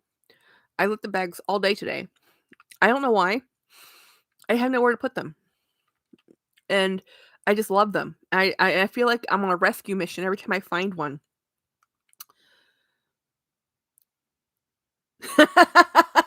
Jolie. Okay, I'm just gonna say it. My aunt is Asian and howdy boy, the racism. Yeah, it's not a unique concept. Asians only like their type of Asian. They do not like to share. They don't like the mix. The Chinese do not like the Japanese. Japanese don't like Chinese. Koreans don't like the South Koreans. Don't like anybody else. The South Koreans don't like the North Koreans. Vice versa. It's just the way it is in the world. You know. I don't like him either, but I don't force my opinion on anyone else because I don't want their opinion forced on me. Exactly. Live and let live. You know, Sis, the Kurt Geiger bag that recently purchased feels exactly like. Oh my gosh, Vivian, I want that Kurt Geiger Chanel. I don't have a single Kurt Geiger item, but that shirt, okay, the Kurt Geiger walk you bought, that is the prettiest version of that type of bag I have ever seen. But I know on me, it probably won't be long enough. But it was so pretty. Um, y'all do know we're all related. Oh, yeah, we're all related. Totally. My sweet aunt is North Korean. Yeah. Linda S is Korean. I'm Asian. I mean, we're all on the same it just anyway. Moving on. Um, and we used to be able to disagree without demonetizing or demonizing each other and have evolved into Lord of the Oh my gosh, Lord of the Flies have never been so real more in my life than they are now. I saw the video, Vivian. Yeah, where did you find that, Vivian? Was that actually in a store?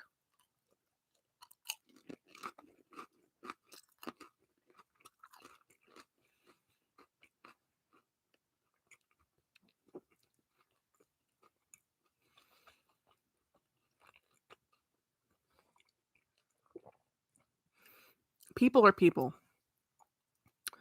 Um, we're social people. Um, but anyway, so what bags did I look at today? I bought a Dooney on Amazon, and my husband says Amazon sells Dooney. Like Amazon sells everything that wants to be sold on Amazon. You can buy a used Chanel on Amazon. You can buy whatever you want on Amazon. Um, and so he was like, okay. It was so funny. So for Christmas this year, his son and not son, his nephew, our nephew, and it's James's brother's son, wanted a Steam Stadia deck, but he didn't tell anybody. We didn't know this, and they run about $300 to $400 the one he wants. Not outrageous, but not in anyone's budget. Not in one single person's gifting budget. Like if we had just pooled all the budgets together, we might have been able to buy him this item, right? But we didn't know. And by the time we found out, he's autistic, and he's a nice kid, and he's smart, and he's socially awkward, yes, because he's autistic, but he doesn't understand how to be gracious about getting a gift he doesn't like, so his grandmother got him a blanket. He was very not impressed, and his mother gave him a shirt, and he was also not impressed. He really didn't care. It makes it really hard to give gifts to somebody who just like, "Oh, it's a shirt. Oh, it's a blanket." I mean, he's being honest. He's totally honest, you know, but it's like, "Kid, you can get a job." You know? Hey, how's Leah doing? I like Leah Sophia. I haven't seen her latest video, if she has one. Yep, bag talk. Bag talk. Yeah, that Kirk Dyer dropped to 118. Really? Steph couldn't agree more. Oh, she's going to make me spend money. That's a good price. Most of the people I know who have purchased Kirk Dyer didn't keep them. Like, Autumn had them. I think Winnie had Kirk Geiger. I think Winnie has one left. I think Gwenny's Styled by Gwenny has a Kirk Geiger, but it's Styled by NJS, he has a bunch of Kirk Geiger, but I haven't really I don't ever I see them, like, at the Nordy's rack, but I don't actually see them out and about. Dillard's. Oh, Dillard's had it? Dillard's is a good store. Merry Christmas, everyone. Hey, Sarah CT. Please tell me again. We're getting Dillard's for Kirk Geiger, the wallet on chain. It looks really pretty, Dee Dee. If you haven't seen Vivian's video on it, it's very pretty. It looks like a Chanel walk. She's good. Her new video from today, girl, is vintage. Oh no, I love vintage lizard bags. Oh my god. I love lizard bags. I know. I know. It's like, Jackie, do I even have that? I think it's in my other room. I was looking at my bags and I have my snakeskin little pouch. I'm like, I should pull that out and show people what I keep talking about. I mean, it's vintage. It's nothing serious. These things used to come out of Hong Kong left and right. It's not like it's designer. I mean, somebody designed it, but, you know, I'm out of crackers. I need more crackers. Actually, I probably should stop eating. I'm just nibbling at this point because it's here. The name of the Kirk Geiger bag just mentioned one ago. I don't know the name of the Kirk Geiger bag, but Vivian has a YouTube channel. If you're not subscribed to her, go find it, Vivian. And let me see if I can find it and I can list it, put it in the chat so you guys can go find her if you're not already subscribed to her, because she has a fun channel. Let's see if I can do this without blasting Vivian. You're gonna hear about my keyboard.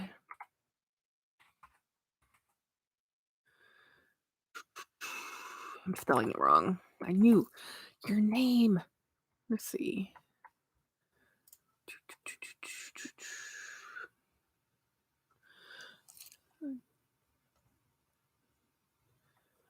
What's the name? Okay, just FYI, with Kirk Geiger, buy from his site. With conversion prices are lower than. Oh my goodness, really? I lost it though. It was a Tory Burch video today.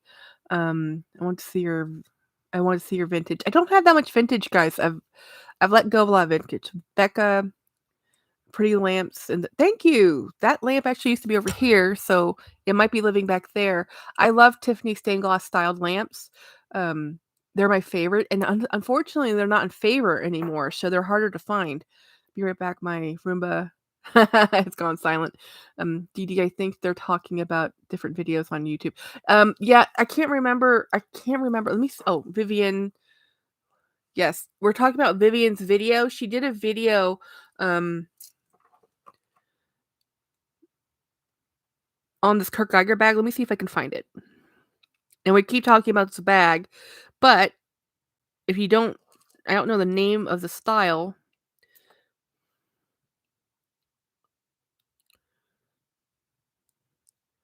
I'm spelling her name wrong. I can't spell on a good day. E-N-E. No, not Vivian Westwood. Dang it. Okay. I guess I'll have to go back into my history and see if I can find it that way. You know how many videos I've watched since then? A lot. A lot of videos. So I'm not looking at the chats right now. Entertain yourselves. Let me see if I can find this video. Oh, I watched Living Luxury and the Life in the Middle with Lisa, and she's thinking about selling her Kelly. I told her to sell it. She didn't love it. Who's Betty all the time? So many videos. Oh my gosh. I've tried to catch up on all the vlogmases I've missed. So many videos I've missed. I think I missed all of She's videos. Almost all of his videos. Okay, I think I'm never gonna find this video. That's what it looks like. Never going to find the video. Oh, that's her name. It was somewhat adulting. No, that wasn't her. No, it was somehow adulting who did that. I'm just talking to myself.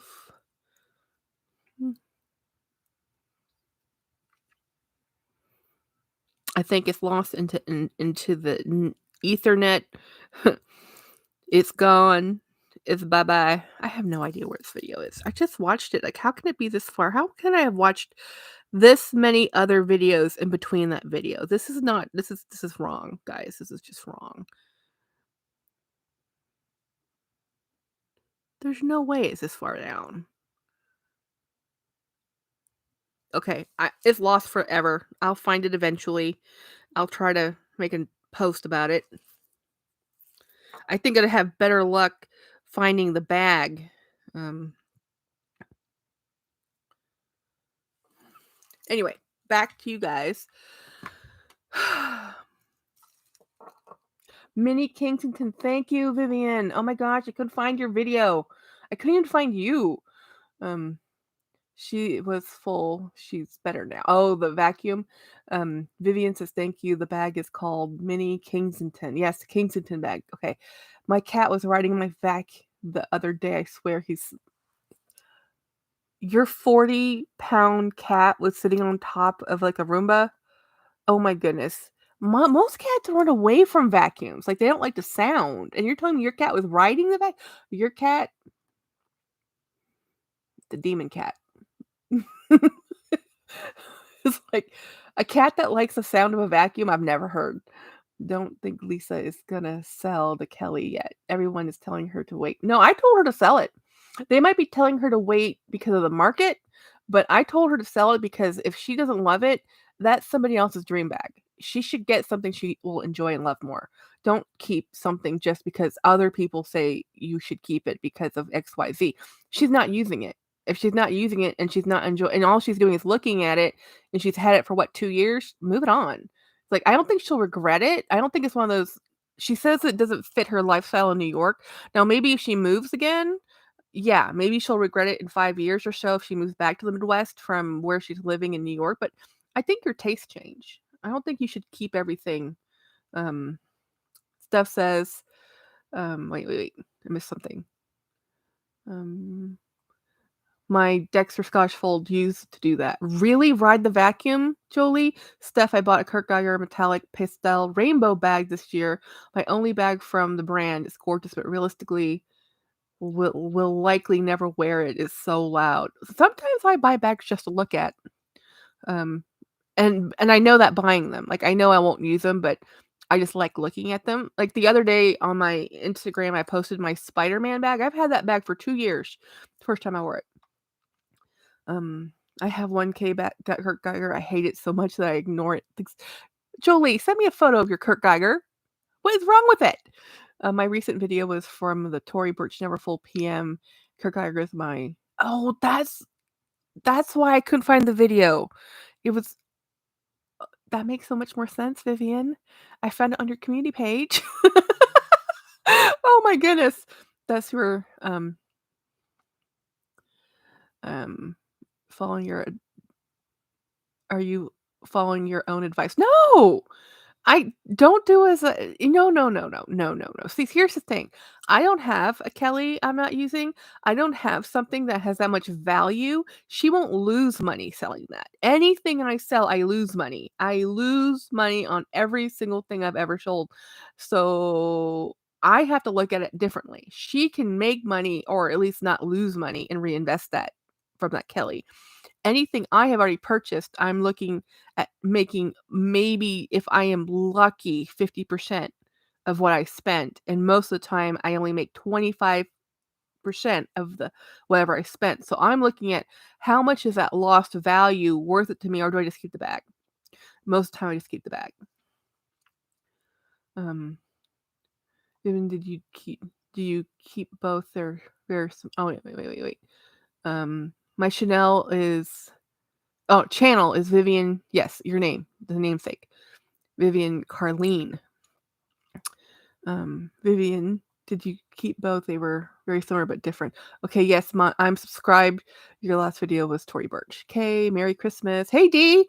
Um, Hi Linda. Ooh, Vivian, I was so confused. Thanks for clarifying. Yeah, I was confused too because I was like, I know I just saw this. Like, where did I see this? You know, what size color? It's a very beautiful. I think it's a Kelly 25, and it was gray and gold. Definitely, she will lose money if she sells now. It's a, but it's a, it's a Kelly 25 in Hermes. I don't think she'll lose any money on that. You think she'll lose money on a 25? Now, maybe it's a 35 or a 40, but a 25? Oh, it's a 30? Oh, yeah. She might lose money on a 30. Every collection needs a novelty bag. Oh yeah. I have a few, more than a few. Um guys, I do have one bag regret this year I wish I never bought. And it was a gamble when I bought it.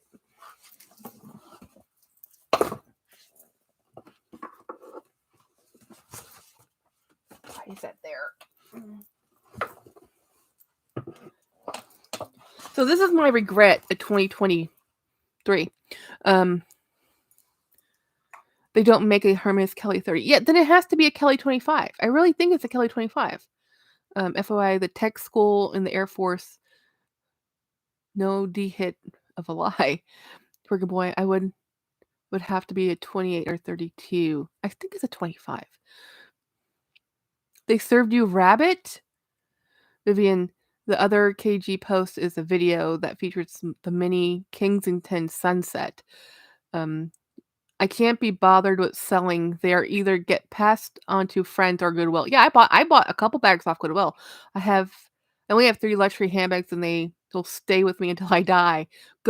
You go. You know? Let me guess.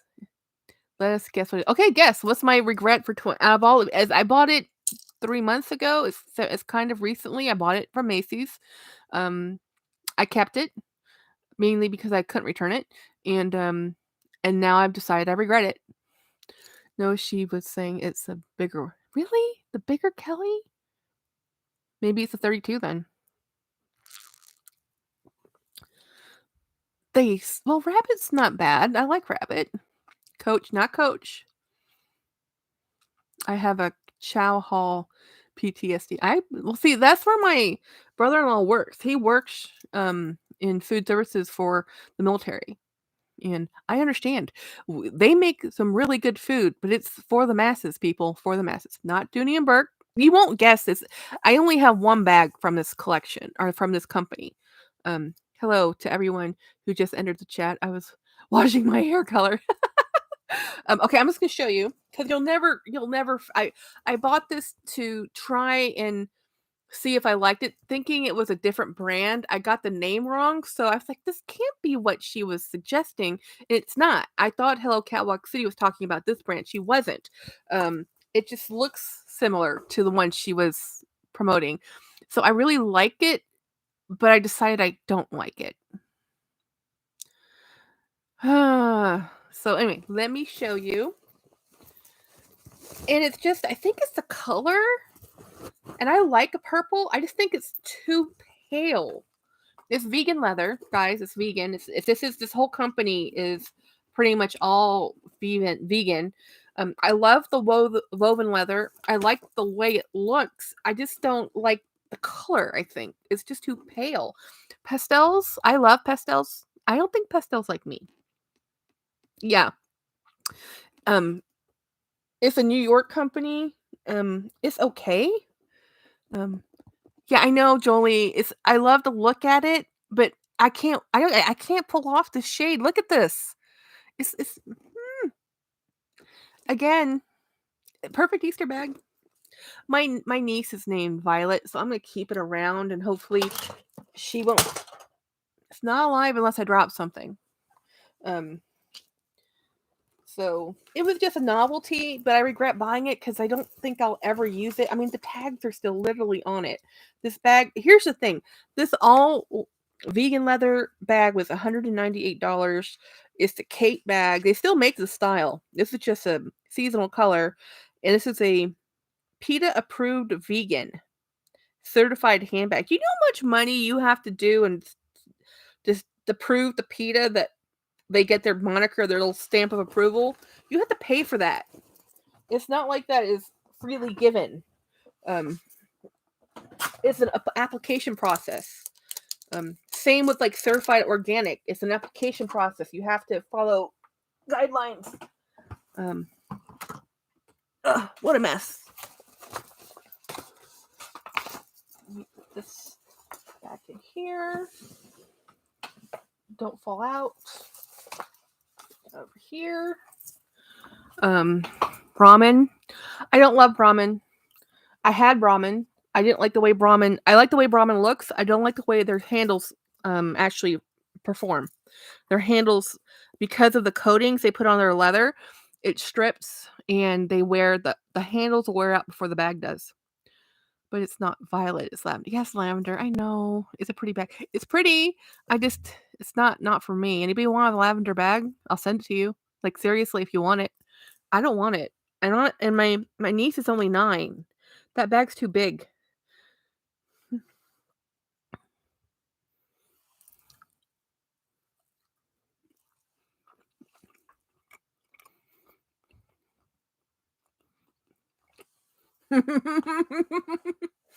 Mm. Here's the thing about Jolie. PETA would disapprove of, first of all, riding horses, but a PETA approved saddle would probably injure a horse, to be honest. There's a reason why they're made of a flexible, natural, hard-wearing material. I mean, forgot to ask, what color is your Logan? Beautiful. The Logan is British tan and Blackmore coming. I think I might be behind. Oh.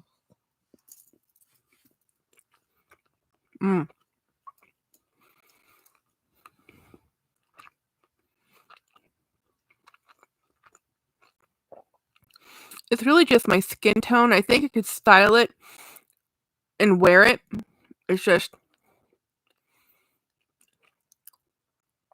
requires a lot more thought. And that's really, I think, the regret more than anything is I really have to think about how to wear it versus just grabbing a bag. Are there bags that you buy just because you love the color that really don't fit your life? Or I don't know why I have been buying white bags recently. I've never liked white bags, never owned white bags, and all of a sudden I have like 4. It's like, why am I? And I keep buying more. I don't know what has gotten into me. I'm waiting for Lily to fall asleep so I can play Santa and get my cookies. That's so cute. We used to do that. We used to put cookies out for Santa.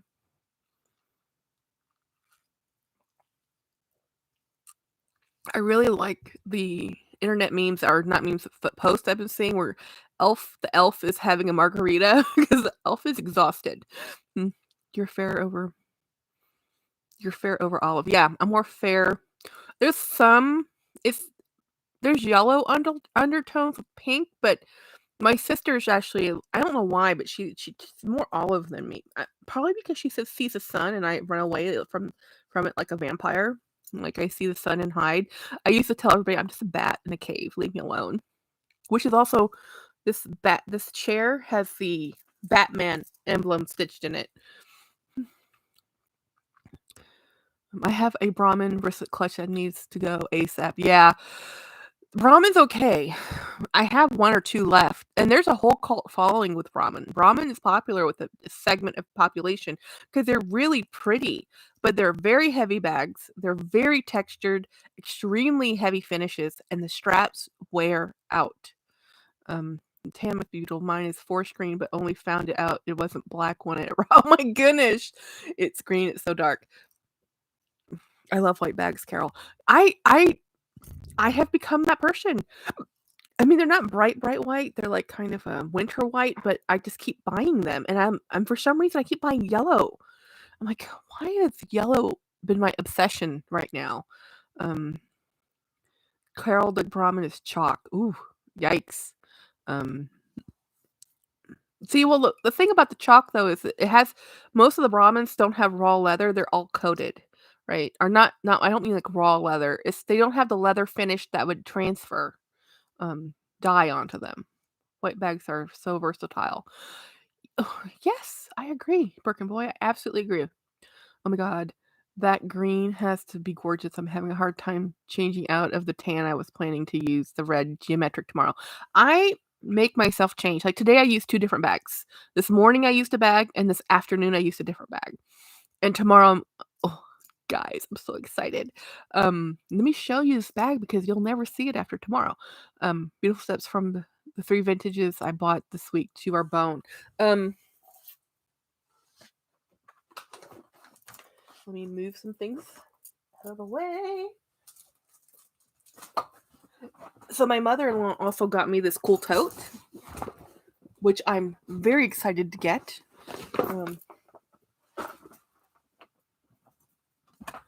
But I think actually I did show you this tote. I showed you this when I bought it. I bought this in Florida. Hey, Linda P. Jolie says I bought my first Holy Scream Brahmin trash, but I'm going to carry it around. My new all the new neighbors are very interested in who really. Yeah, I live in that town too, Jolie. I get that. I also love Coat Chalk, says Vivian. Or Carol says to Vivian. Luxational, oh, I don't have anything in bone yet. We're saying hi. Oh my god, I love that tote. Oh yeah, this tote's not staying with me though, Birkin boy. This tote's going to my sister. So I bought this in it looks orange. It's actually red, guys. It's just my screen. I don't know why. It keeps showing things in orange, but this is actually red. This is like real red. This is the Dooney red, right? So this is a Coach bag I found at Clothes Mentor.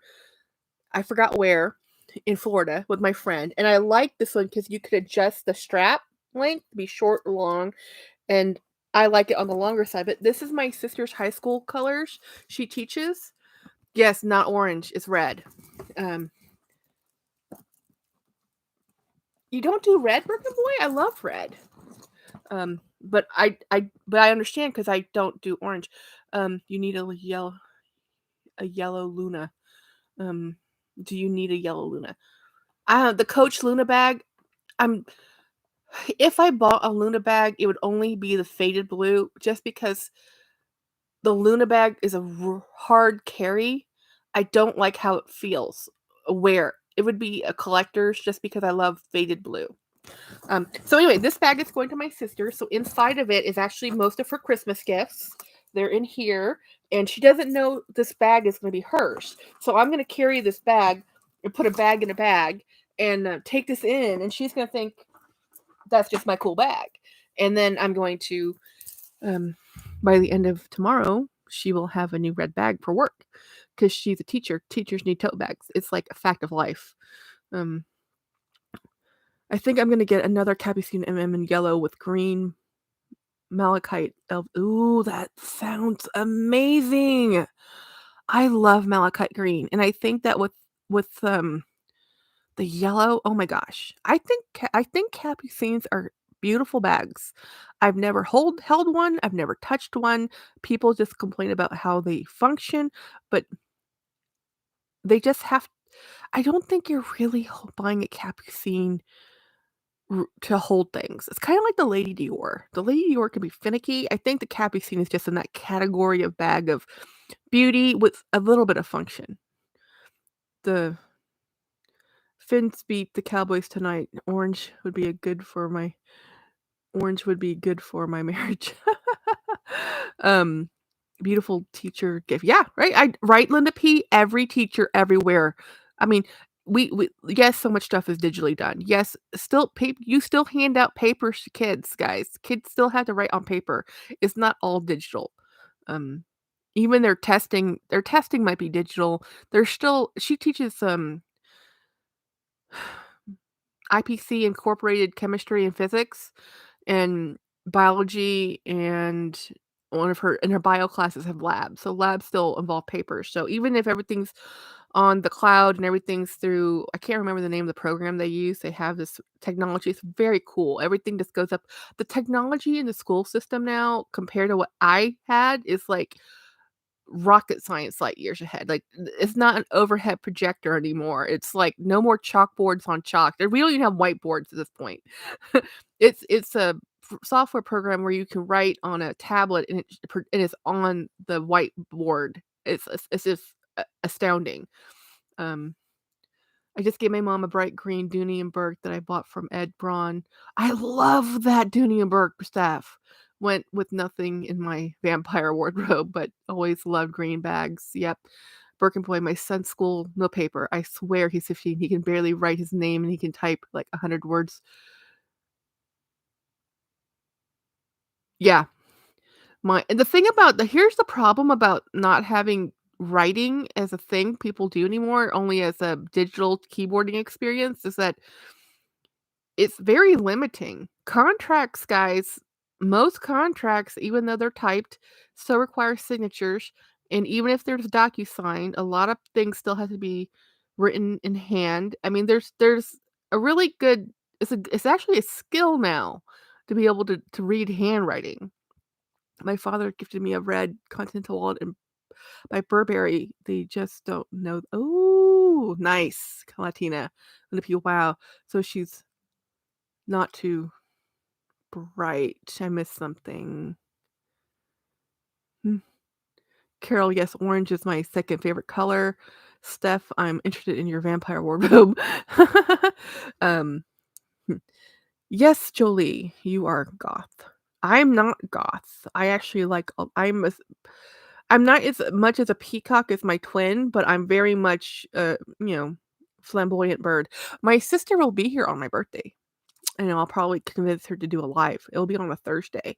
Um, she already told me what she wants us to cook. She's like, "Jackie, can James make ribs?" Like, I'm sure he can. I was gonna make another dish, but she didn't ask me what I wanted. And then she says, "Can we go see Aquaman?" I'm like, "I'm sure we can." So she's like, "Okay, then that's a plan." I'm like, "Yeah, that's a plan." Not too bright joke attempts to your sister. I don't get it. I missed it. I missed it, Linda P. Um, I'm interested in your vampire wardrobe. Don't try to explain. I won't get it. Birkin Boy, I'm a total peacock. No, you're not Birkin Boy. You're not peacock. You wear such. I mean, you're extremely stylish, but I don't see you as okay, okay, when I talk about my sister being a peacock, I think she's extra, extra. Not that she's flamboyantly colored like a peacock, but she's extra, extra. So, Birkin Boy, you might qualify. Yeah, I get it. You are. Let me see if I can show you my sister's more serious photo she had the other day. Like, it was such a weird way to see her that I had to save the photo because I hadn't seen her look so much like my mother in my whole life. And you see that? That's Jenny.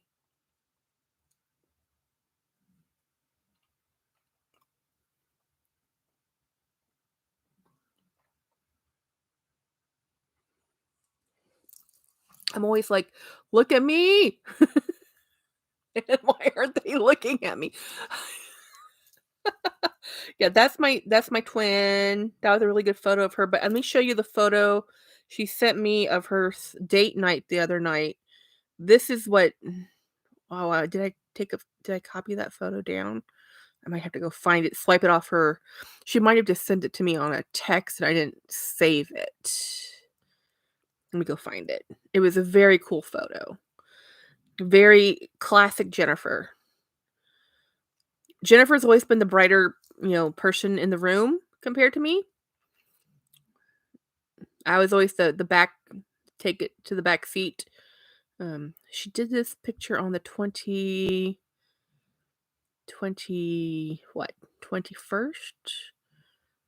Dang it, Jen. I'm gonna have to go to her. I'm gonna actually have to go to her page. How dare it, Jennifer? No, not on messages. Sorry, guys. You're watching me search on my phone. Very fascinating. There we go. Photos? Where are your photos? Photos. Aha. There we are. This was her photo on her dinner date. This is Jenny Normal. This is Jenny Normal dressed up. She has feathers in her hair. And that's her husband, Andy. No, Carol, if you love it and can't stop thinking about it, then just get it. What? Oh, no, I missed something. I need to go back up now. Gee, it's like she's your twin. Yes, she is Jolie. BB, I'm trying to talk myself out of purchasing an LV orange Alma. Oh, no. You love that orange LBB. Alma BB, get it, because it won't come back around again. Should stop torturing myself. No, I'm going. Just get it before the price goes up. You know it's going to go up. Carol, are you shopping pre-loved? I think she's talking about the brand new Epi leather one. No, Carol, if you love it and you can't stop thinking about it, get it. Carol, my motto is life is too short. Buy the bag, Linda P says. Agreed. You're talking to bag fanatics here. We're never going to tell you not to buy the bag unless you're buying the bag for the wrong reason. The wrong reason being FOMO. FOMO is not the right reason. I always like the don't look at me, look, but that's a teacher's fault. He attacked me freshman year in his office and I beat the crap out of him. That's incident. Yeah, that will change anybody, Jolie. No, Vivian says, Carol, looks sensational. Oh, she's so pretty. Like, thank you. I've always thought Jennifer looked better than me, which is ridiculous because we're identical twins. But it's because she's always been so flamboyant and now out. Everybody loves Jennifer. Anytime you've ever seen Jennifer, she's the life of the party. Always has been. I was the bookworm. I was the nerd. I was the geek. Me 20 years ago, not to say me now. I mean, the person you know now, this has taken a lot of years for me to get here.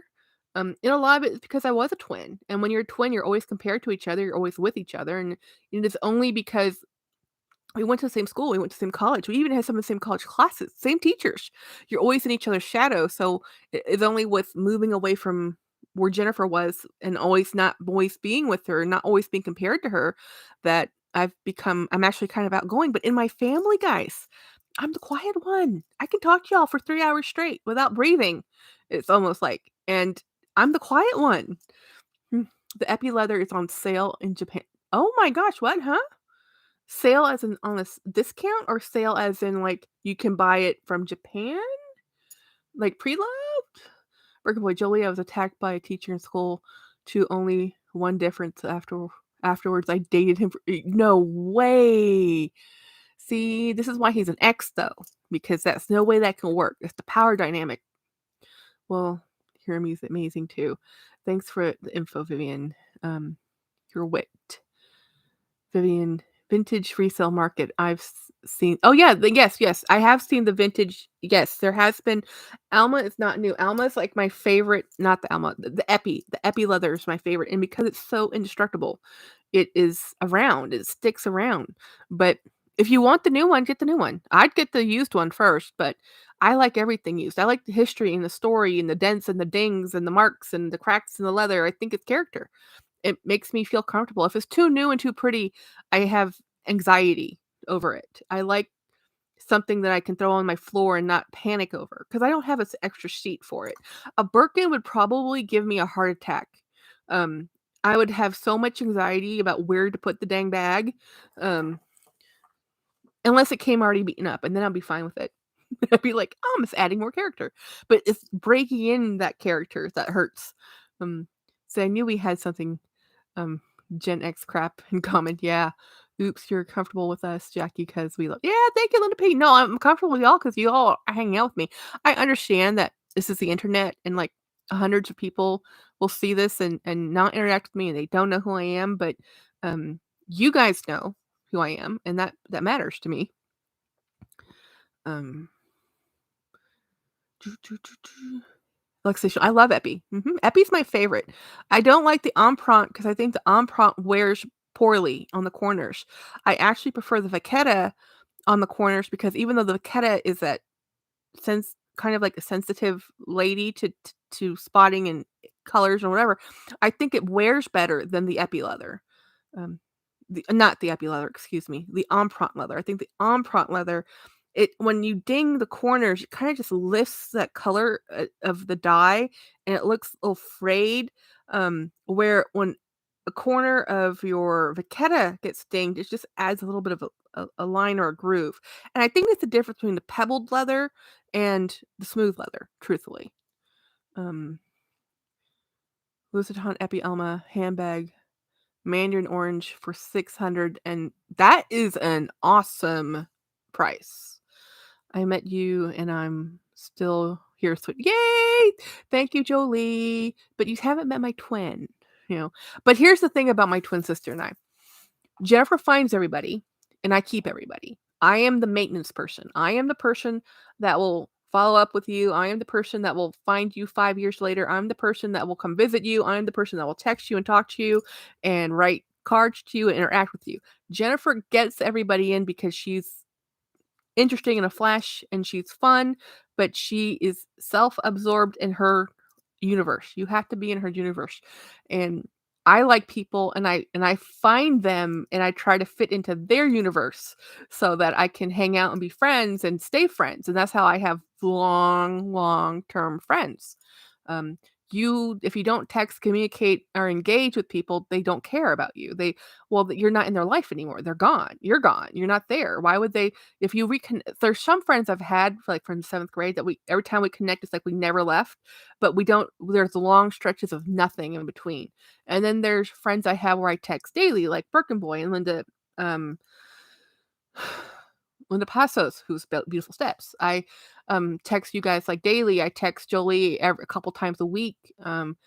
Dee Dee, we text more in chat, group chat than in individual chat with some other content with some other friends. But it takes work and effort to keep friendships going and to keep interest going and if you care about somebody. My sister's not the greatest on that. She admits it. She says it. She goes, Jackie, I'm a lazy friend. I'm like, yeah, Jen, it's okay. um, you're your dad. She's your mom. Yes. Um, Louis Vuitton, Epi Eller, two-way. Okay. Yes, I'm always asleep. Sleep when you can, girl. You have to take care of grandbabies and you have a brother living with you. It's rough. But your dad was work networking. Yeah. And it's like, well, also I realized that my work friends would only ever be work friends unless we got out of the workplace. And then I have a couple friends in the workplace that are my real life friends now, but I still have to keep in contact with friends I met outside of work. And we still try to still be friends because it's hard. People have children, they have things they have to do. Yes, Luxational, I text you. We text each other handbags all the time. I am the world's worst enabler. I have sent Winnie so many bags. It's like, Winnie, did you see this? Winnie, did you see that? Winnie's like, stop showing me. I think Winnie gets a lot of texts like that. Hey guys, there's 34 people in here and only 14 likes. Please thumb up the likes. Yay! The algorithm I'm going to say it. The algorithm is a bitch. She is a cranky lady. Cranky. She does not like me right now. It's okay. We'll be friends again somehow. I'm not sure how, but man, the algorithm. But I had to say, sometimes you can get wrapped up, in all this. And I'm just like, I didn't do this to make it a job. I did this to be fun. So I want to keep it fun. So when it stops being fun, that's when you stop doing it. I don't want to be the person that stops my real work. I love my actual job, guys. I love working in the public sector. I would hate to leave that to do this. Now, I don't want to be large enough to do that because I don't think I can emotionally handle an audience that huge. But I've noticed something about watching. Um, I watch Cassie Thorpe. I like Cassie Thorpe. I comment on her videos all the time. She has 100 some odd thousand subscribers, and her video will have over 1,000 views before I even find it. I'll get in there and there'll be like 40 comments. So I comment. She comments back almost on every comment I comment. And I think a lot of people just take it for granted because you have a large platform and a large audience that people don't respond. She does, you know? And even Mel in Melbourne, she has talked to me in through texts and comments. She has like 500,000 subscribers. LV Lover CC. I think people just assume, oh, they won't read my comment, and they don't comment, but they do. Um, well, you've been doing a lot of lives, and if everyone likes the live, it helps. Yes, thank you, thank you. The lives don't help my views. It helps my watch hours, and it's more fun for me. Because most people wanna see a live during live. A lot of people wanna see live on the replay. If they do, it's like the next day, and then they're off to the next thing. We don't have time for this, and these are like 3-hour lives. Who has time? I mean, I do. I listen to Jacob's 6-hour lives on the replay, but I'm, like, obsessive, you know? Oh, I get Jackie, same. I'm just a clown. You're funny, not a clown, funny. Cassie's comments from the first hour of the videos. Only the first hour? That makes sense because I watch them as soon as she publishes right when in the morning, and I want okay, that makes sense, Birkin Boy, that she only does it for the first hour. She probably never goes back after that. Cassie couldn't be more unrelatable. Oh, no, she's not relatable. Like, her lifestyle, her family, I mean, I like the fact that she's Asian. I really like her fiancé, but, uh I'll never look like her even though I'm Asian. I don't have her figure or her shopping, or I just like watching her, you know? I guess she's my okay, it's awful to say this, but she's my version of a Kim Kardashian. I just like watching her. It's not that she's a train wreck. I just like watching what she's doing and what she's wearing and she wears beautiful things, and she makes pretty videos, and it's just fun. It's not remotely relatable. Like I probably wouldn't be friends, let's be honest. I don't think she would like me.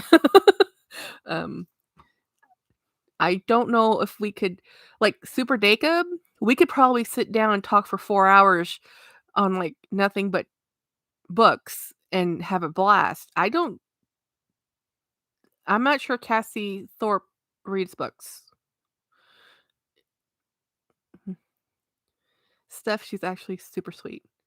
Um, who's super sweet? I missed something. Cassie couldn't be well.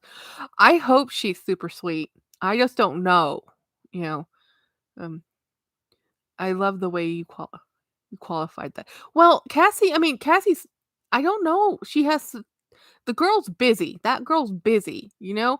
I don't think she maybe she does sit down and read a book once in a while, but I don't watching her Christmas vlogs, it doesn't seem like she stays home. It seems like she's busy doing stuff 24/7, you know? She does her own editing. I know that much, and her editing that's time consuming, guys. What she does to make those 3 videos a week, not only is she filming the content while she's doing it, vlogging is a skill I don't have, or want to have. You have to constantly be thinking of the angle to take, the volume, and always taking out your equipment. I'm like, "No." She has that Kardashian, "I hate you, but love you too." Yeah, you've been talking to Cassie for over 6 years now. I that's the That's it, Craig. Yeah, I love I mean, at least with Cassie Thorpe, she's, like, human. Like, I don't know if Kim Kardashian I mean, she's human, obviously, but she's so, like, in a different stratosphere of relatability. It's like, I I I've never watched first of all, I've never watched the Kardashians, any of them. Um I think I watched maybe 1 episode of Chloe, and what with LeBron, Chloe and whoever she was married to at the time, but I don't know anything about their kids. I don't know anything about I just know that they're always photos. Some people have it. Yeah, yeah. She has the draw. I like Cassie Thorpe. Um, I like watching her. I watch all her videos. They're exciting. I just like watching where she lives too, because I don't want to live like even Lisa from Luxury Life in the Middle. Watching her in New York, I don't identify with New York. Like that whole vibe makes me have anxiety just thinking about it. Like I don't like crowds. I don't like closed spaces. Like I'm not claustrophobic, but some people thrive in that energy. I suffocate. I'm so tired of everyone saying the Kardashians are the American equivalent to they are? Who says that? Wait a minute, people say that? No kidding, BB. No wait, no. Wait a minute, Kardashians are the American. No, that's not how that works. And that's an insult to royals. Like literally, they're public servants to like the nth degree. I mean, that's the whole definition of. Anyway, no, we go. Just gonna move on. I'm going to have to watch her luxational. Don't get me wrong, I love the cards. I gay gag. I'm gay for God's sake. Yes. The video when she thought her mom's entire Chanel. Oh, okay, now that's cool. Fascinating. Going through my mom's Walmart capris and naturally clogs is less. Are you talking about Steph about when Cassie went through her mom's Chanel vintage collection, which I just died over? I loved it.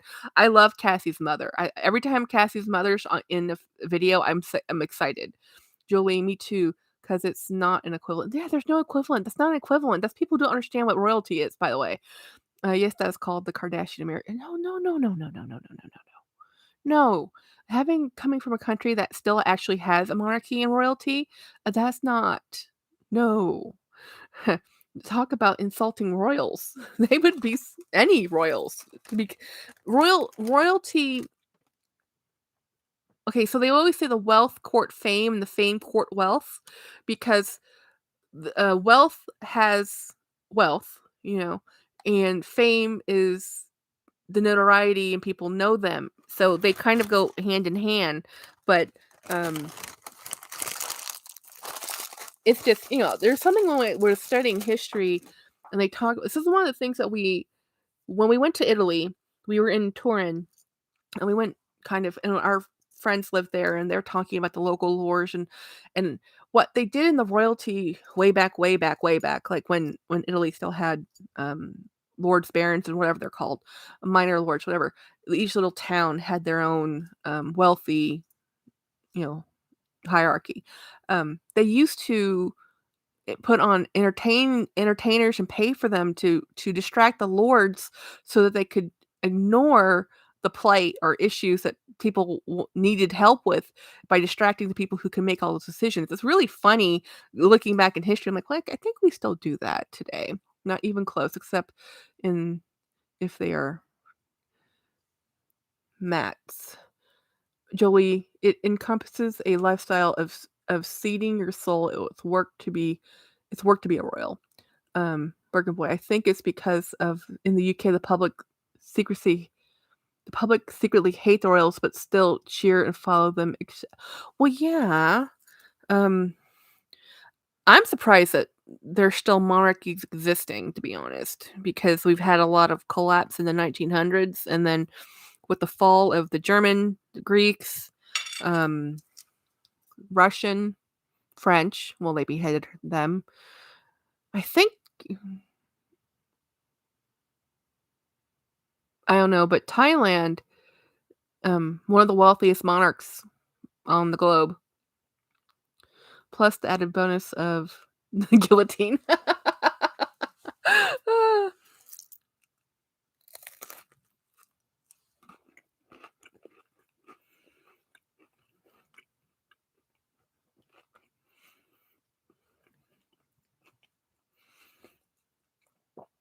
Well, desperate times, people do desperate things.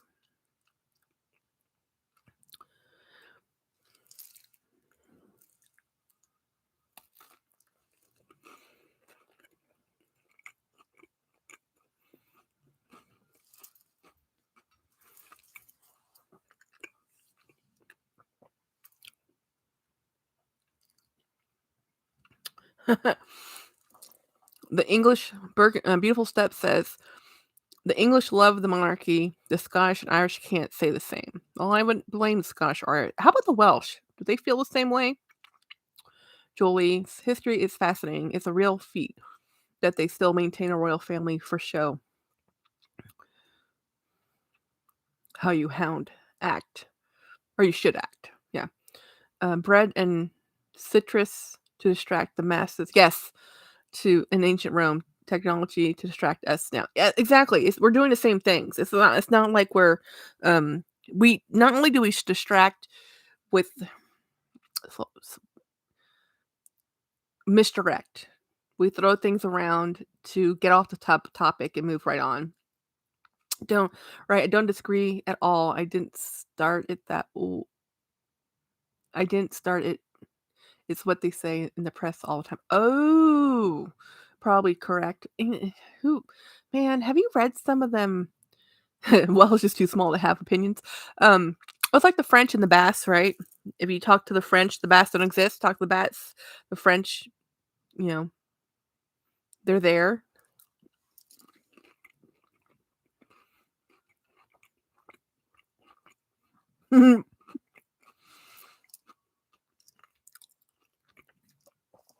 Or in Belgium, how they want to split between the French and the French part and the Dutch part.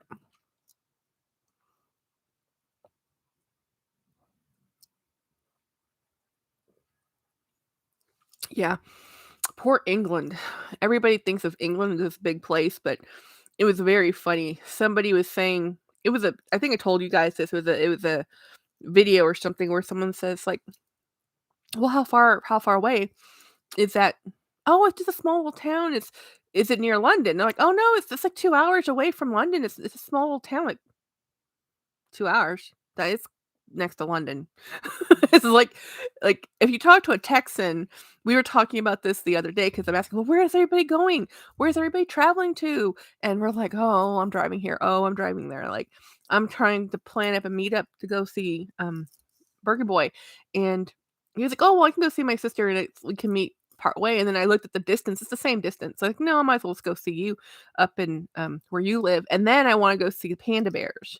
And for come heck or high water, I am going to go see these panda bears unless they move them away before I can. But we're trying not to let that happen. And I told James, like, James, I'm so excited to go to the zoo. I won't even be disappointed if I don't even see the panda bears because they're not always there, but they might be, sleeping, medical. You never know. The weather could be bad. I don't know, but I just want to be able to see the zoo. I was looked up the Memphis Zoo, and I'm just like, it's huge. I'm like, this is so exciting. I know people find fun in different things, and I like zoos. Um, and I get a lot of bashing. People are like, it's not, they should be free. I'm like, yes, I agree with you, but we've eaten up all their habitat, and this is a research and study facility. If you look at every zoo, the research and study facility, then it's different, and every admittance is a donation, and it's there to help feed the hippos. Hippos are expensive to feed. Jolie says every monarch is required to learn Welsh. Seriously?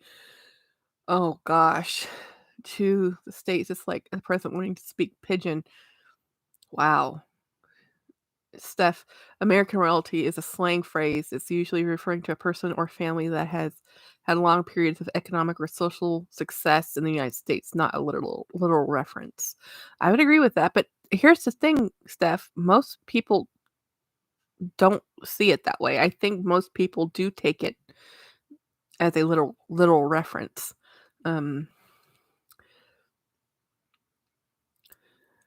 Birkin Boy says, "Oh goodness, I shouldn't have said anything. It wasn't meant." Oh, I'm so sorry. We're not. It's just a conversation. We're just kind of more. For me, it was more of a confusion because I'd never actually heard that, but and I didn't know that people wrote that because it's just so far out there, in my opinion. I want to go to the San Diego Zoo. It's on the bucket list. I'm just not a huge fan of California. San Diego is huge and extremely expensive. In less than 2 hours, I drive around the island and where I live, but it takes 9 hours in highway speeds to go from the north of Portugal.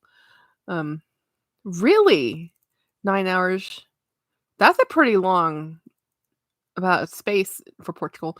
Jolie says we get it, Steph. Don't, but it's kind of trashes the line.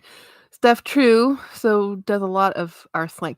Our slang is weird. I have to explain it to my mother a lot. It's all good fun.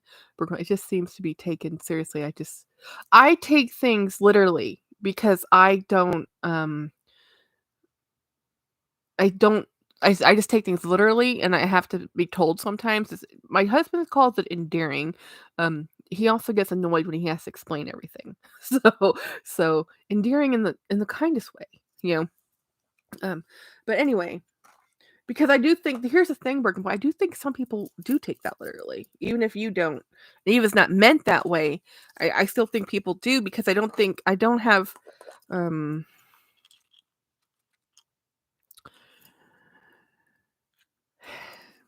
history is taught in America by a lot of coaches and a lot of civil issues, government.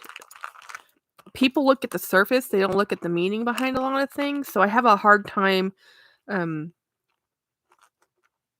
have a hard time thinking that people actually think past the statement. You know, I because for me, oh, that's funny.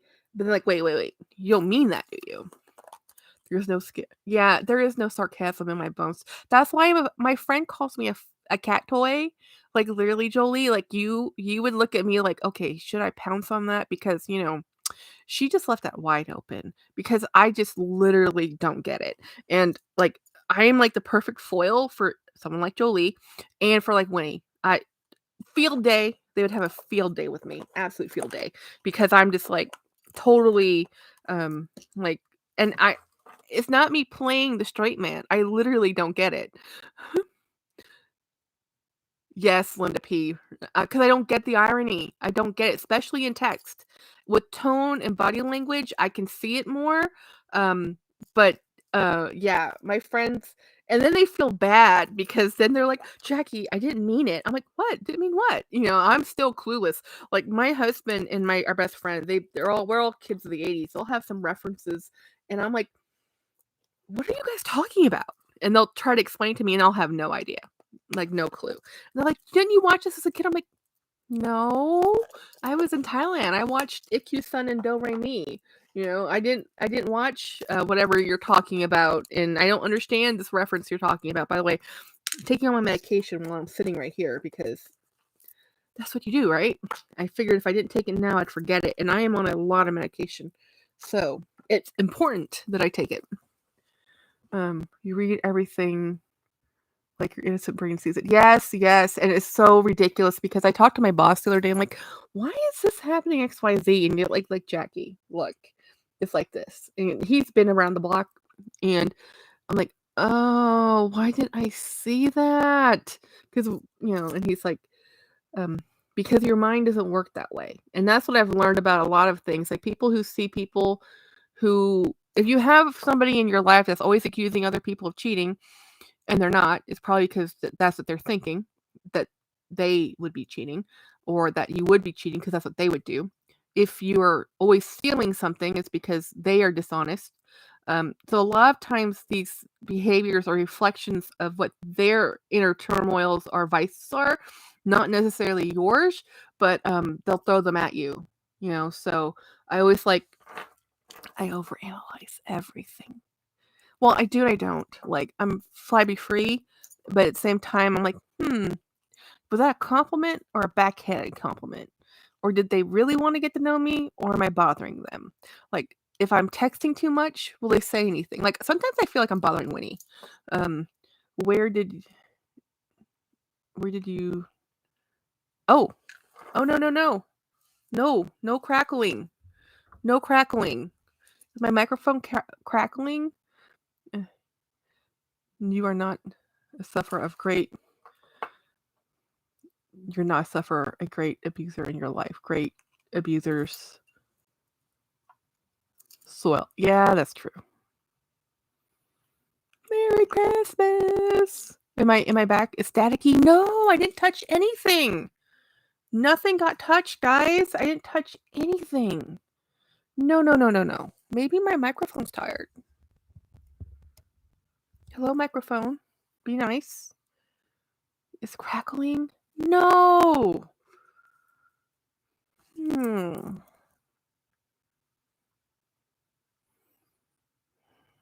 Okay. Well, a loose wire. But there's no wire. It's all Bluetooth. Wait. There's wire. What did I touch? Where does this wire go? Where is it plugged into?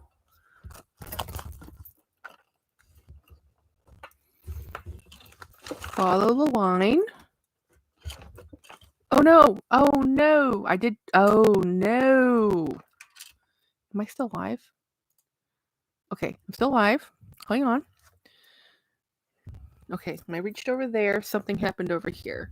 So it has to. Okay, I'm going to unplug this. I'll be right back.